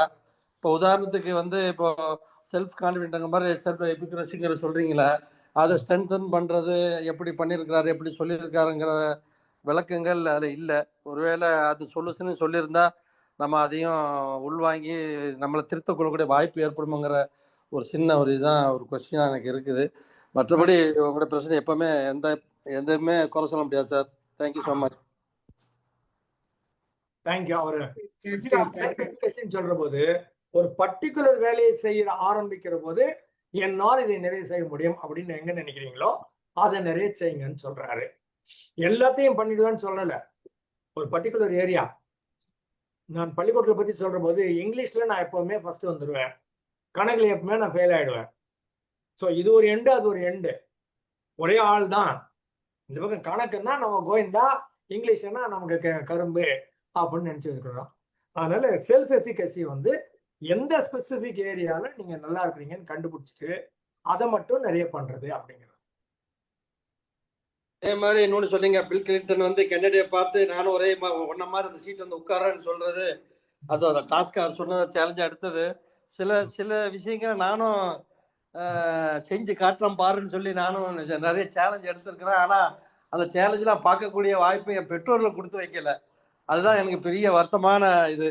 சில விஷயங்களை நம்ம சேலஞ்ச் எடுத்துப்போம், நம்ம ஃபாதருக்கு அதை காட்டுறோம், மம்மிக்கு அதை காட்டணும்னு சொன்னால் அவங்க பார்க்கக்கூடிய சூழ்நிலையில் அவங்க போய் சேர்ந்துட்டாங்க. அதான் வருத்தம். மற்றபடி இந்த மாதிரி இருக்குது, நான் உன்னை போல ஆகி காட்டுறான்னு பாடுறா, உன்னை போல செய்து காட்டுறான் பாடுறா, அந்த மாதிரி நம்ம பொதுவாக எல்லாரும் அதை எடுப்பாங்க. அதுவும் நல்ல இதாக இருந்துச்சு சார். ரொம்ப நன்றி. நன்றி நன்றி. தேங்க்யூ முடிச்சுக்கலாமா? மேடம் கொஞ்சம் பிஸின்னு சொல்லிட்டாங்க. அப்படியா? சரி, அப்ப முடிச்சுக்கலாம். பட்டவண்டி பத்தி சொல்றது நல்லா இருக்கு சார். பட்டவண்டி 0 ரன் 3 விக்கெட் வந்தாரு, இப்படி ஒண்ணு அடிச்சாரு, அப்படி ஒண்ணு அடிச்சாரு, எல்லாம் பவுண்டரி போட்டாரு. அது ஒரு நான் ரசிச்சேன். அந்த 3 பால்ல மொத்தமா டிப்ரெஷன் இறங்கிட்டானுங்க. 3 பால் அடுத்த 3 பால்ல மொத்தமா மாத்திட்டாரு. அவ்வளவுதான். 3 மினிட்ஸ். இன்னொன்று சார், ஹாஸ்டல்ல பசங்க 11 மணிக்கு லைட் ஆஃப் பண்ணக்கூடாதுன்றது ரூல். 1 மணி வரைக்கும் லைட் எரிஞ்சிடுறது. அது ஒரு அப்சர்வேஷன். நாமளும் 1 மணி வரைக்கும் லைட் எரிஞ்சா படிக்காத கூட படிக்க ஆரம்பிச்சிடுவான். அது ஒரு நல்ல உதாரணம். அது ஒரு அப்சர்வேஷன் எஃபெக்ட் சொன்னீங்க, அதுல அது நல்ல ஒரு உதாரணம். Super, good. தேங்க்யூ. லேர்னிங்னு நம்ம எடுத்துக்கிட்டோம்னா செல்ஃப் அப்சர்வேஷன் இருக்கணும், சோஷியல் அப்சர்வேஷன் இருக்கணும். இது ரெண்டும் இருந்ததுன்னா நம்ம நிறைய கத்துக்கலாம். கொஞ்சம் அந்த எந்த ஃபோக்கஸோட அப்சர்வ் பண்றோம் அப்படின்றது எடுத்துக்கிட்டோம்னா நல்லா இருக்கும். குட். ஒரு நல்ல ஆத்தரோட அமுதா மேடம் என்ன பேசுறீங்களா? வாங்க. நல்லா இருந்தது சார். உங்க பேச்ச என்ன சார் சொல்றது, அருமையா இருந்தது. புது விஷயங்கள் தானே நம்ம அதை கேட்கறது அப்படிங்கிறது. இது வரைக்கும் அதெல்லாம் கேட்காத ஒரு விஷயங்கள் தான் நீங்க சொல்லும்போது ரொம்ப சிறப்பா இருந்தது. அதுல வந்து இப்ப நம்ம சிவகுமார் சார்லாம் அந்த கடைசியில நான் கேட்கும்போது, முந்தா நாள் இறையன்பு சார் பேசும்போது சொன்னார், கவனிக்காதது அப்படிங்கிறது வந்து ஒரு நோய் அப்படின்னு அவர் சொன்னார். அது ஒரு நோய் தான் அது. ஏன்னா கவனித்தல் அப்படிங்கிறது ரொம்ப ரொம்ப முக்கியமான ஒண்ணு அப்படின்னு அவர் சொன்னாரு. அது என்னோட நினைவுக்கு வந்தது. எல்லாரும் ஒரே பிரமாதமா உங்களை வந்து குறிப்பு எடுத்து வச்சுக்கிட்டு சொன்னாங்க. நான் எப்பவுமே குறிப்பெல்லாம் எடுத்து வச்சுக்கிறது இல்லை சார். ஏன்னா நான் அதை எழுதும்போது பேச்ச விட்டுருவேன். அதனால நான் வந்து குறிப்பு எடுக்கிறது அப்படிங்கிறது என்கிட்ட அந்த பழக்கம் இல்லை. அதுக்கப்புறமா உட்காந்து எவ்வளவு தூரம் நம்ம மூளைக்குள்ள போயிருக்கோ அதை ரீகலெக்ட் பண்ணி வேணா அதை நோட் பண்ணி வைப்பேனே தவிர, எழுதும்போது நோட் பண்றது அப்படிங்கிறது ரொம்ப ரேர் தான். அடிக்கடி என்னால அந்த மாதிரி பண்ண முடியறது இல்லை. ஏன்னா என்னோட கவனம் எழுதுறதுல போகும்போது கவனிக்கிறது வந்து முழுமையா கவனிக்க முடியறது இல்லை. அதனால நான் வந்து ஒவ்வொருத்தருக்கும் ஒவ்வொரு ஸ்டைல். ஆமா, எனக்கு இது குறைபாடோ அது என்னன்னு எனக்கு தெரியலங்க சார். ஆனா எனக்கு அது ஒரு பழக்கமா தான் அப்படிதான் இருக்குது. அது இனிமே என்ன பெரியசா நம்ம குறைபாடுகளை போய் மாத்திக்க போறோம்? இருக்கிறத வச்சு நிறைவா வாழ்ந்துட்டு போயிட வேண்டியதுதான். அதனால நான் ஒன்னும் நோட்ஸ் எல்லாம் எடுக்கலங்க சார். ஆனா உங்க பேச்சு நல்ல சுவாரஸ்யமா நல்லா இருந்தது. நிறைய செய்திகளை நான் வந்து கேட்டேன். ரொம்ப மகிழ்ச்சியா இருந்தது சார். வாழ்த்துகள் உங்களுக்கு. மேடம் நன்றி. நீங்களும் வந்து பேசிட்டீங்க, ரொம்ப மகிழ்ச்சியா இருக்குது. நல்ல நிகழ்ச்சி. இன்னைக்கு வந்து எதிர்பாராத விதமா ராம் சார் வந்துட்டு ஒரு கிரேட் சைக்காலஜிஸ்ட் பத்தி சில விஷயங்கள் சொன்னாரு. அப்சர்வேஷன் ரொம்ப முக்கியம். எல்லாரும் அப்சர்வ் பண்ணுங்க. அதுல இருந்து நிறைய கத்துக்கலாம். நம்ம செல்ஃப் அப்சர்வேஷனும் இருக்கணும். அப்பதான் செல்ஃப் சார் லிசனிங் வேற அப்சர்வேஷன் வேற தானே? இல்ல ரெண்டும் ஒண்ணா? எல்லாத்தையும் பாக்குறது, இது கேட்கறது. எது அப்சர்வேஷன்ங்கிறது? கேட்கறதா? அப்சர்வேஷன்ங்கிறது மொத்தமா ஒட்டு மொத்தமா 5 புலன்களையும் வைத்து என்ன நடக்குதுன்னு அப்படிங்கிறது வாங்கிக்கிறது, உள்வாங்கிறது. சரிங்க. லிசனிங் அப்படிங்கிறது சொல்வதை வர்பலா ஓரலா வாய் வார்த்தையா சொல்றத கேட்கறது வந்து லிசனிங். வேற ஒண்ணும் அதுல மற்ற புலன்களோட தொடர்பு இல்லையா? எல்லா புலன்களோட தொடர்பு இருக்கு. எல்லா புலன்களோட தொடர்பு இருக்குதானே? அப்போ கேட்கும் போது இருக்குது. சும்மா கேட்டுற முடியுமா சார் நம்ம? பட் லிசனிங் அப்படிங்கிற சொல்லுக்கு பொருள் வந்து கேட்பது. அப்சர்வேஷனா நீங்க எதை வேணாலும் அப்சர்வ் பண்ணலாம், எல்லாத்தையும் பண்ணலாம். மேடம் ஒரு உதாரணம் சொல்றேன் மேடம். சொல்லுங்க சார். இப்போ ஒருத்தர் ஒரு ஒரு ஒரு லெக்சர் கொடுக்குறாரு. ஒரு லெக்சர் கொடுக்கும் போது நம்ம நல்லா லிசன் பண்ணிட்டு இருக்கோம். அவர் சொல்றதெல்லாம் உள்வாங்கிக்கிறோம். புரியுதுங்களா? அதே நேரத்துல அவர் வந்து எங்கேயோ பாக்குறாரு, வேற ஏதோ திங்க் பண்றாரு, அவர் மூஞ்சி மாறுது, அடிக்கடி வேற வேற சிந்திக்கிறாருன்றத நம்ம அதையும் கவனிக்கிறோம். நல்லாதான் பேசினா மனுஷன், ஆனா பாத்தீங்கன்னா அவரோட சைகை எல்லாம் பாத்தீங்கன்னா வேற ஏதோ கவனத்துல இருந்து அங்க போகுது இங்க வருது அப்படின்னு சொல்றாரு. கவனிக்கிறது, வெறுமையா கவனிக்கிறது லிசனிங். இவர் என்ன சேஷ்டெல்லாம் பண்ணாரு, என்னெல்லாம் பண்ணாரு, இது சட்டையை இது பண்ணாரு, அவரோட இது இருந்தது, திங்கிங் எப்படி இருந்தது, முகபாவனை எப்படி இருந்தது, அப்படி இருந்த கவனிக்கிறேன். இது அப்சர்வேஷன். அததானே நம்ம பண்றோம். ஒருத்தர் பேசும்போது முழுக்க முழுக்க அவங்களோட அப்படியே அவங்களோட செய்கைகள இருந்து, அவங்களோட பேச்சுல இருந்து, அவங்க என்னென்ன பண்றாங்கங்கிறது, அவங்க பார்வை எல்லாத்தையும் தானே சார் கவனிக்கிறோம். ஆமா, நீங்க கவனிக்கிறீங்க. அதுக்கப்புறம் அவங்க என்னென்ன பண்ணாங்கன்றத நீங்க சொல்ல மாட்டீங்கல்ல. இப்ப அமுதா மேடம் தான் இவங்க எல்லாம் இப்படி நல்லா பேசுவாங்கன்னு எனக்கு தெரியும். ஆனா எப்படி அவங்க மத்தவங்களை கவனிப்பாங்க, எப்படி யார் யார்கிட்ட என்னென்ன பேசுவாங்க, அவங்களோட முகபாவனையில இருந்து சிரிச்சாங்கன்னா என்ன அர்த்தம், இந்த சிரிப்புக்கு என்ன அர்த்தம், வேற மாதிரி சிரிக்கிறதுக்கு என்ன அர்த்தம், அவங்க வலியோட இருக்கிறாங்களா இல்லையா அப்படின்றத நான் உங்க சிரிப்பை வச்சு நான் சொல்றேன்னு வச்சுங்களேன். அது அப்சர்வேஷன். சிரிக்கிறாங்க, ஆனா அவங்க உண்மையாவே சிரிக்கல. அவங்களுக்கு ஏதோ உள்ளுக்குள்ள ஒரு பெயின் இருக்குதுன்னு என்னால சொல்ல முடியும்னா நான் உங்களை அப்சர்வ் பண்ணி வச்சிருக்கேன். ஆனா நீங்க பேசுறப்ப ரசிச்சா சிரிச்சு பேசுறாங்கன்னு சிம்பிளா சொல்லிட்டு போயிட்டாங்கன்னா அது லிசனிங் மட்டும்தான். ஆனா நான் வந்து முழுக்க உங்களை அப்படியே கவனிச்சுட்டு தான் சார் இருக்கேன். உங்களோட பேச்சு சந்தேகம் இல்லை மேடம், அதுல எல்லாம் சந்தேகம் இல்லை. இப்போ வந்த ஒரு கூட்டத்துல போறோம், நம்ம சுத்தி 10 பேர் இருக்கோம், 10 பேரும் பேசுறாங்க, 10 பேரும் ஜாலியா சிரிக்கிறாங்க. ஆனா 10 பேரும் எப்படி நடந்துக்கிறாங்கன்றது ஒண்ணு இருக்குது இல்ல, நம்ம கவனிப்போம்ல. அதையும் தாண்டி ஒரு இது இருக்குல்ல, இவர் வந்தாரு, கொஞ்ச நேரம் பேசினாரு, அப்புறம் வேற எங்கே போனாரு அப்படின்னு பேசினாரு. இவர் வந்தாரு, ஒரு 2 ஜோக் சொன்னாரு, நல்லா இருந்தது. அந்த ஜோக்குன்னு சொல்றது வேற. நம்ம கிட்ட ஒரு 5 நிமிஷம் பேசினாரு, இன்னொருத்தர்கிட்ட 10 நிமிஷம் பேசினாரு, நம்ம கிட்ட பேசுறத தவிர்க்கிறாரு அப்படின்றத உணர்றோம்ல. அந்த உணர்வு தான் அப்சர்வேஷன். சார் ஸ்டீஃபன் சார், உங்ககிட்ட ஒரு கேள்வி சார், உங்ககிட்டயும் ராம சார் கிட்ட. நீங்க எடுத்த ஒரு காரியத்தை வெற்றிகரமா முடிச்சிருக்கீங்க இது வரைக்கும். ஐ appreciate your high self efficacy. Both of you have high self efficacy. உங்க 2 பேருக்கும் அந்த தன்னம்பிக்கை நிறைய இருக்கு. ஒரு உதாரணத்துக்கு இந்த புத்தக வெளியீட்டு விழாவில் நீங்க சந்தித்த சவால்கள், தடைகள் என்னென்னன்றத ஒரு நாள் பேசணும். இதெல்லாம் மீறி எப்படி சக்சஸ்ஃபுல்லா கொண்டு வர்றீங்கன்றதே எனக்கு பெரிய விஷயம். அது ஒரு பாராட்டு. ராமு சார் ஒரு மேட்டர் எடுத்தாருன்னா, புக் எடுத்தாருன்னா முடிச்சு கொடுத்துட்டாரு புத்தகத்தை. அந்த இதுக்கு இடையில எந்த தடைகள் வந்தாலும் மீண்டு வர்றீங்க. இடையில குறுக்க நீங்க வீட்டுல வேலை நடந்துடுறீங்க, இல்ல உடல் சரியில்லாத நேரத்தில் வந்திருக்கீங்க, இந்த தடைகள்லாம் மீறி வந்திருக்கீங்கன்றதெல்லாம் it shows your high self efficacy. I appreciate. இதை பத்தி உங்க how you develop this kind of self efficacy, high self எஃபிகசின்னு ஒரு நாள் பேசியிருப்பாரு. உயர்ந்த அந்த எந்த தடைகள் வந்தாலும் உடைப்போம் வெல்லுவோம் ஒரு வச்சிருக்கீங்க பாத்தீங்களா, அது சிறந்த குணம், அது பாராட்டப்பட வேண்டிய ஒண்ணு. இதுக்கெல்லாம் என்ன காரணம், என்ன மோட்டிவேஷன் அப்படின்றது ஒரு நாள் பேசுங்க சார். மோட்டிவேஷன் சார் நாங்கெல்லாம் சும்மா கும்பலோட கும்பலா கை தட்டுறாங்க சார். உண்மையா இதுதான் சார். சார் ஒரு விஷயம் நான் ராம சார் அடிக்கடி கேட்பேன். ராம ஒரே ஒரு கேள்வி, யாரை இம்ப்ரெஸ் பண்றதுக்காக இந்த புக்கை நீங்க ஒரு ஆள், எனக்கு நான் ஒரு கதை சொல்றேன்னாக்கா, எனக்கு ஸ்டீஃபன் சார் ஓகே சொன்னாலே எனக்கு ஐ எம் ஹாப்பி, அமுதாமா ஓகே சொன்னாலே ஐ எம் ஹாப்பி, 2 பேர் 3 பேர் ஓகே சொன்னாலும் ஐ ஹாப்பி. மற்றவங்க யாரும் நெகட்டிவ் நினைச்சா கூட எனக்கு கவலை இல்லை. இந்த பேர் 2 பேர் 3 பேர் எனக்கு சிவகுமார் நீயே ஒரு கதை நல்லா சொல்ற அப்படின்றப்ப எனக்கு பெரிய 4-5 பேர் நெகட்டிவ் நினைப்பாங்க. இவங்க என்னடா கதை சொல்லி வந்துட்டான், உளர்றான், புரியலையேன்னு நினைப்பாங்க. அதை பத்தி காலம் 2 பேர் 3 பேர் எனக்கு ஓகே சொன்னா சார். அது போல ராமு சாருக்கும் உங்களுக்கும் யாருக்காக, யாருடைய மைண்ட் இந்த குரூப்ல யார எய்ம் பண்ணி இந்த டாபிக் கொண்டு வருவீங்க? நீங்க ராமு சார் வசந்தி மேடத்துடைய ஃபீட்பேக் முக்கியமா கேட்பீங்க. Because you give respect for our feedback. இதை போல யாரை இம்ப்ரெஸ் பண்றதுக்காக நீங்க படிக்கிறது எழுதுறது அப்படின்னு சொல்லுங்க. ஒரு எய்ம் இம்ப்ரெஸ் பண்ணணும்னு அர்த்தம் இல்ல. எனக்கு வந்து தெரிஞ்சுக்கணும் அப்படின்னு ஒரு ஆசை இருக்குது. ஏதாவது ஒண்ணு எடுத்தோம்னா அதுல எவ்வளவு டீப்பா இறங்க முடியுமோ அவ்வளவு டீப்பா இறங்கி கத்துக்கணும். கத்துக்கிட்டதுக்கு அப்புறமா இதை யாருக்காவது கொடுத்துடணும். மைக் ஒண்ணு வேணும், எனக்கு மக்கள் வேணும். அது 5 பேர் இருந்தாலும் சரி, 50 பேர் இருந்தாலும் சரி. எனக்கு யாரு நெகட்டிவா யாரும் சொன்னாலும் இல்ல இக்னோர் இல்லைங்களா? நெகட்டிவா யாராவது இக்னோர் இல்ல சார், அது மாத்திருவேன். வேற இப்ப அடிஷனலா பேச வேண்டியிருக்குது. 2 நாள் ட்ரைனிங் ப்ரோக்ராம் நடத்துவேன். முதல் நாள் சொதப்பிடுவேன்.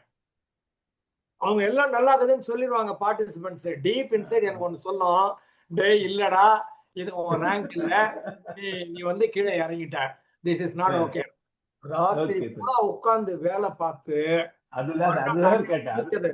முடிக்கிற எனக்கு 90 மார்க் நான் போடுற மாதிரி கொண்டு வந்துருவேன். முதல் நாள் அடி நிறைய வாங்கியிருக்கேன். Okay okay sir, thank you sir. ஒரு கேள்வி சார் ராமு சார்ட்ட. சார் இப்ப நீங்க அப்சர்வேஷன் சொன்னீங்க, வந்து லிசனிங் சொன்னீங்க. வந்து ஐயூசில ஒரு பேஷண்ட் இருக்கா, வந்து அங்க வந்து அப்சர்வேஷனா லிசனிங் அங்க எப்படி சார் அந்த அப்சர்வேஷன் எப்படி வருது? ஐசியூல ஒரு பேஷண்ட் இருக்காங்க. நீங்க பேசுறதுக்கு வேலையே கிடையாது. உங்க இமோஷனை கண்ணுலயும் முகத்திலையும் நீங்க அவங்களுக்கு கன்வே பண்ணிட்டீங்கன்னா போதும். I love you, I want you to become all right அப்படிங்கிறது உங்க பார்வையில் இருக்கணும். தொடுதல்ல இருந்தா கூட போதும், பேச வேண்டிய தேவையே கிடையாது. இப்போ வந்து ஐசியூல இருக்க அந்த பேஷண்ட் வந்து அவருக்கு வந்து உங்களை நீங்க சொல்றக்கூடிய கேட்கக்கூடிய தன்மை இல்லை. ஆனா அங்க வந்து அப்சர்வேஷனை நம்ம போய் வச்சிருக்கிறோம். வந்து அந்த அப்சர்வேஷனுக்குள்ள மீனிங் எப்படின்னா வந்து நாம அவங்க வந்து நம்ம பாக்குற நான் வந்து சென்ஸை மட்டும் நாம தானே முடியும். அங்க வந்து concentration only to the patient மட்டும் தான் போதே ஒழிய எல்லாத்தையும் கவனிச்சு. சொல்லுங்க சார். ஒரு நிமிஷம் சார், அது மெடிக்கல் அப்சர்வேஷன் சார். மெடிக்கல் அப்சர்வேஷன்ல வந்து அவங்களுக்கு பாடி என்ன சொல்லுது, அவங்களோட பல்ஸ் ரேட் என்ன இருக்கு, அவங்களோட இது அவங்களோட பேலன்ஸ் இம்பேலன்ஸ் எல்லாம் என்னென்ன இருக்குது, இதெல்லாம் அப்சர்வ் பண்ணி அவங்க செக்அப் பண்றாங்க இல்லையா. ரெகுலரா ஒரு டெஸ்ட் எடுக்கிறாங்க. உங்களுக்கு பிபி காலையில சரியா இருக்கா, சாயங்காலம் சரியா இருக்கா, சுகர் சரியா இருக்குதா, வேற எதனா கெமிக்கல்ஸ் இம்பேலன்ஸ் இருக்குதா, இந்த மாதிரி விஷயங்களை செக் பண்ணி நோட் பண்றாங்கல்ல, அதுதான் observation. It is a medical observation. நம்ம இங்க பேசுறது வந்து சைக்கலாஜிக்கல் அப்சர்வேஷன். மன ரீதியா நாம எப்படி உள்வாங்குறோம் ஒரு விஷயத்த, நம்ம எப்படி கவனிக்கிறோம், அதை எப்படி மொத்தமா உள்வாங்குறோமா. கவனிச்சேன்றா லிஸ்னிங்ன்றது கவனிக்கிறது தான்.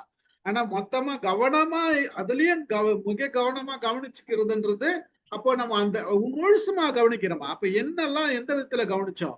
அவரு ஒரு அசைவம் கவனிச்சான்னு சொல்றேன்ல, மகத்துல வந்து ஒருத்தர் பேசும்போது இவர் கவனிச்சாருன்னா அவரோட ஒவ்வொரு அசைவம் நம்மளோட ஒவ்வொரு அசைவம் கவனிச்சிடுவாரு அப்படின்னு சொல்றேன்ல, அது அப்சர்வேஷன். இது வந்து உளவியலா நம்ம மனசுல இருந்து எடுத்துக்கிறது. சரி, அது புரியுது சார். ஆனா நான் இப்ப ராம் சார் எனக்கு ரொம்ப பிடிக்கும். ஆனா ராம் சார் பேச்சை விடாம பிடிக்கணும்னு தான் பாக்குறேன். ஓடி விரட்டி தான் பாக்குறேன். என்னால வந்து அந்த கான்சன்ட்ரேஷன்ல வர முடியல. அது எந்த வகையில சேர்க்கறது வந்து என்னால அப்சர்வ் பண்ண முடியல. வந்து நான் அதுக்கு என்ன பண்ணணும்? இதுல 2 விஷயம் இருக்குது இல்ல, ரெக்கார்ட் பண்ணி போட்டுருவாரு 2 ஹவர்ஸ்ல பாத்துருங்க. சரி, அது ரைட். அதாவது பொதுவா வந்து ராம் சார் எப்ப பேசினாலும் சரி, அந்த பேச்சுக்களை வந்து நம்ம கேட்கணுங்கிற ஒரு ஆர்வம் வந்து எப்பயுமே உண்டு. அந்த ஆர்வத்துல வந்து தான் கேட்கறேன். வந்து சரி இதுல எப்படியாவது தெரிஞ்சுப்பேன். இப்ப ஸ்டீபன் சாரோட பேசும்போது சரி, உங்களோட பேசும்போதும் சரி, எப்ப பேசினாலும் சரி, சரி ராம் சார் பேச்சா நீங்க கொண்டு வர விதம் ஒரு மாதிரியா இருக்குது, ஸ்டீபன் சார் சொல்ற விதமும் இருக்குது. 2 பேரும் ஒரே ஆங்கில நோக்கி போயிருந்தா கூட உங்களுடைய அப்ரோச்சை பார்க்கும்போது இன்னுமே அதிகமா ஈர்ப்பு இருக்கிற மாதிரி இருக்குது. அந்த ஈர்ப்பை எப்படி நம்ம கொண்டு வரணும் அப்படிங்கறத முயற்சி பண்ணி தான் பார்க்கணும். ஆனா நீங்க சில சமயம் போற வேகத்துல வந்து எங்களால உங்களை வந்து பின்னால கை பிடிச்சிட்டு வர முடியல. அது ஒரு தாய் ஒரு குழந்தைய கையை பிடிச்சி கூட்டு போற மாதிரி கூட்டு போகணும்னு நான் நினைக்கிறேன். வந்து குழந்தை நினைக்குது. ஆனா தாய் வந்து வேகமா போய்கிட்டே இருக்கும்போது நான் எங்க பின்னால ஓடிதான் வர வேண்டியிருக்குது. அந்த ஓடும் பொழுது சில சமயங்களை சில பாயிண்ட்ல விட்டுறத வந்து வரக்கூடிய காலங்கள்ல வந்து மக்கள் கவனமா வர்றாங்கிற போது என்னுடைய பொறுப்பும் கூடுதல் ஆகுது இல்ல. ஏனோ தானோன்னு பேச முடியாது. நம்ம கொஞ்சம் ஒழுங்கா ஒர்க் பண்ணிட்டு தான் வந்து பேசணும். இது எங்களுக்கு ரொம்ப பயனுள்ளதா இருக்கு சார். ஏன்னா நாங்க ரிட்டையர்மெண்ட் ஆனதுக்கு அப்புறம் இவ்வளவு தூரம் ஓய்வான நிகழ்வுகளை வந்து இந்த மாதிரி கலந்துக்கிட்டது ரொம்ப அரிய நிகழ்ச்சிகள் தான். அதுவும் உங்களை மாதிரி ஒரு ஆட்களோட எப்போ ஒரு பழக்க வழக்கங்கள் உண்டாகுங்கும் போது இந்த குரூப்புக்கு வந்து ரொம்ப நன்றி சொல்லணும். ஸ்டீபன் சாருக்கு ஒரு பெரிய நன்றி சொல்லணும். உங்களை எல்லாருக்கும் பெரிய ஒரு வாழ்த்துக்கள் சார். வாழ்த்துக்கள். நன்றி சார். நன்றி சார். ஒரு விஷயம் சொல்றேன் சார். அதாவது ராம சார் பேசிட்டு இருக்காரு, நம்ம நிறைய கவனிக்கிறோம். ஒரு சில இடங்கள்ல நமக்கு என்ன சொல்றாருன்னே புரியலன்னு வச்சுக்கீங்களேன். அது புரியலதான், அது ஏன் புரியலன்னு நோட் பண்ணி வச்சுக்கணும் நம்ம. அப்போ 2வது முறை அவர் பேசுனது இந்த இடத்துல பேசியிருக்காரு, என்ன பேசியிருக்காரு, இதுக்கு முன்னாடி என்ன பேசியிருக்காரு, பின்னாடி என்ன பேசுறாரு, அப்ப அதுல இந்த வார்த்தை நமக்கு புரியல அப்படின்னா நீங்க அதை 2வது முறை கேட்டும் புரியலன்னா ராமசாமி போன வச்சிடணும். இப்ப சொன்னீங்க, இது சரியான பட்சி. புரியுதுங்களா? ராமசாமி போன வச்சிடணும். இது வந்து சார் இந்த இடத்துல இது கேட்டேன், என்னோட புரிதல் இப்படி இருக்கு, இந்த இடத்துல இது சொல்லிருக்கீங்க, இது நடுவுல சொன்ன விஷயங்கள் என்னால கனெக்ட் பண்ண முடியல. அப்போ அவர் வந்து அதை வேற விதமா சொல்றதுக்கு முற்படுவார். புரியுதுங்களா? உங்களோட நான் என்ன நினைக்கிறேன்னா சார், ஆறுமுகம் சார், நான் என்ன நினைக்கிறேன்னா, நம்ம எந்த அளவு நம்ம புரிஞ்சுக்கிறோமோ அதை நம்ம டெவலப் பண்ணிக்கிட்டு போனோம்னா போதும் அப்படின்னு நான் நினைக்கிறேன். ஏன்னா புரியல அப்படிங்கறத வச்சு நம்ம வந்து ஐயோ புரிஞ்சுக்கிட்டது நல்லா 80% புரிஞ்சுக்கிட்டு இருந்திருப்போம். ஒரு 20% தான் நம்ம வந்து கொஞ்சம் அப்படி இப்படி கவனத்துல கொஞ்சம் குறைஞ்சிருக்கலாம், இல்ல கொஞ்சம் புரியாம இருந்திருக்கலாம். இருந்தாலும் இந்த 80 வச்சுக்கிட்டு நம்ம வந்து கொண்டு வர பார்க்கலாம். எப்படி இருந்தாலும் நம்ம சார் வந்து திருப்பி ஏதாவது ஒண்ணு பேசும்போது நிச்சயமா அதுக்கான இது வந்து சொல்லுவாங்க. அதுல வந்து நம்ம அந்த இடத்துல அதை வந்து நம்ம எடுத்துக்கலாம். ரொம்ப நம்ம வந்து கஷ்டப்பட வேண்டியது இல்ல, சிரமப்பட்டுக்க வேண்டியது இல்ல, சிரமப்படல. சிரமமும் கஷ்டமும் எதுவும் இல்ல. இருந்தாலும் வந்து இந்த இதுல வந்து நம்ம வரணும் அப்படிங்கிற ஒரு வேகத்தை சொல்லும் பொழுது மனசுல தோன்றது சொன்னது. என் மனசுல வந்து இன்னொன்னு சார், இப்ப சாரோட வேகம் வந்து இப்ப கொஞ்சம் பரவாயில்ல. நான் வந்த புதுசுல எல்லாம் சார் பேசி முடிச்ச உடனே ஒரு பெரிய அடமழை பெஞ்சு ஓஞ்ச மாதிரி இருக்கும். அந்த தண்ணி ஓடும், அது என்ன பெஞ்சது என்ன ஆச்சு ஒண்ணும் புரியாது. அப்படியே பார்த்துட்டே உட்கார்ந்துருப்பேன் பிரமிச்சு போய். அது நாளடைவுல கொஞ்சம் கொஞ்சமா தான் கொஞ்சம் சாரோட வேகமும் கொஞ்சம் குறைஞ்சுது, என்னோட வேகமும் கொஞ்சம் கூடுச்சு. அதுல கொஞ்சம் நம்ம வந்து புரிஞ்சுக்க ஆரம்பிச்சோம். சமநிலைக்கு கொஞ்சம் கொஞ்சமா எட்டி வந்து கொஞ்சம் கொஞ்சமா நம்ம வந்து வந்திருக்கோம். 2வது சார், நம்ம ரொம்ப இந்த மாதிரி எல்லாம் கேட்கறதுங்கிறது தொடர் பழக்கமா இல்லாம இருக்கிறதுனால கூட கொஞ்சம் நம்ம கிரகிக்கிறதே கொஞ்சம் குறைவா இருக்கும். இப்ப சொன்னீங்களே இந்த பதில் சரியான பதில். ஆமா, ஏன்னா நம்ம அதே வேலையா நம்ம இருந்தோம் அப்படின்னம்னா கொடுக்கறத அப்படியே நம்மளால வாங்கிக்க முடியும். நம்ம அந்த இதெல்லாம் கொஞ்சம் கடந்து வந்துட்டோம். இப்ப நம்ம கொடுக்கறதுல நம்ம எவ்வளவு எடுத்துக்கிறோம் அப்படிங்கறத தான் நம்ம பார்க்கணும் அப்படின்னு நான் நினைக்கிறேன். நான் அப்படித்தான் பண்ணிட்டு இருக்கேன். முழுவதும் புரியல அப்படின்னா அதனால ஒண்ணும் பெரிய விஷயம், ஒண்ணும் பெரிய லாஸ் இல்ல. புரிஞ்சதை வச்சுக்குவோம், அப்படிதான் நான் போயிட்டு இருக்கேன். அது மாதிரி இருந்தா ஒண்ணும் பெருசா மனசுக்கு கஷ்டமா எல்லாம் இருக்காது சார். இல்ல, ஒரு ஆர்வத்து கோளாறுனாலதான் நான் கேட்டேன். நான் ஒரு விஷயம் சொல்லணும்னு நினைச்சேன், முக்கியமா எனக்கு தோணுச்சு. இப்ப அப்சர்வேஷனும் லிசனிங்க்கும் ஒரு உதாரணம். நம்ம எல்லாம் சினிமா பாக்குறது லிசனிங், நாராயண்மூர்த்தி சார் சினிமா பாக்குறது அப்சர்வேஷன். ஆமா, புரிஞ்சுதா உங்களுக்கு? புரிஞ்சது புரிஞ்சது. நாம பார்த்தோம்னா வெளில வந்துருவோம், படம் பார்த்தோம், கதை நல்லா இருந்து இது பண்றோம். அவரு பார்த்தாருன்னா திடீர்னு ஒண்ணு இந்த ஜோக் வந்தது இல்ல, இவன் இப்படி சொன்னான்ல அப்படின்னு சொன்னால கனெக்ட் பண்ணி அந்த ஜோக் வந்து நம்ம சொல்லும் போது ஓ இவ்வளவு விஷயம் இருக்குதான்னு நம்ம உணர்றோம் பாரு. அப்பதான் நம்ம எந்த அளவுக்கு கவனிச்சிருக்கோம், அவர் எப்படி கவனிக்கிறாரு. கேமராமேனை கூட கவனிக்கிறாரு சார் அவரு. எல்லாத்தையும் அமைப்பு, ஒளி அமைப்பை கவனிக்கிறாரு, இங்க எப்படி எடுத்தாங்கிறாரு. நீங்க எது பேசினாலும் அதுல வந்து ஒரு சினிமா டயலாக் அங்க கனெக்ட் பண்ணி அசோகனை நம்பியாரம் பண்ணாங்க, இவன் எம்ஜிஆர் வந்து பண்ணாங்க, எங்கன்னா ஒண்ணு கனெக்ட் பண்ணி வராரு பாருங்க. அப்ப எந்த அளவுக்கு அதை உள்வாங்கி இருக்கிறாருன்றதுதான். அதே விஷயம் எல்லா விஷயத்திலயும் இருக்குமா, ஒவ்வொருத்தருக்கும் ஒவ்வொரு ஏரியால் தான். அமிதா மேடம் தமிழ் பேசும்போது கவனிப்பாங்கல்ல, நம்ம எதனா தப்பு பண்ணா நம்மள பின்னி எடுத்துருவாங்கல்ல, பேசும்போது அந்த சொற்கள் மாறுச்சுன்னா தெரிஞ்சிடும்ல, அது கவனம். கவனம் இல்ல சார், சும்மா பாக்குறது தான் சார். அதுதான் மேடம் நம்ம டியூனிங் மேடம். நம்மளோட மைண்ட் வாங்கி வச்சுட்டாங்க, அந்த ரவுண்டுக்குள்ள ஃபிட் ஆகலன்னா தெரியும் உங்களுக்கு, அவ்வளவுதான், வேற ஒண்ணும் கிடையாது. உங்களுக்கு உள்ளர இருக்குது, இதுதான் ஷேப்னு தெரியும். ஓகே, இது வந்ததுன்னா இப்படி இருந்தாதான் கரெக்ட், இல்லைன்னா தப்புன்றது புரிஞ்சிடும். மகிழ்ச்சி. ஒரு நல்ல நிகழ்ச்சி, நிறைய டிஸ்கஷன். இந்த மாதிரி கேள்வி கேட்கும் போது தான் நிறைய டிஸ்கஸ் பண்றோம் நம்ம. இந்த மாதிரி ஆலோசனை பல விதமான கோணங்கள்ல நம்ம பேசுறதுக்கும் வசதியா இருக்கும்.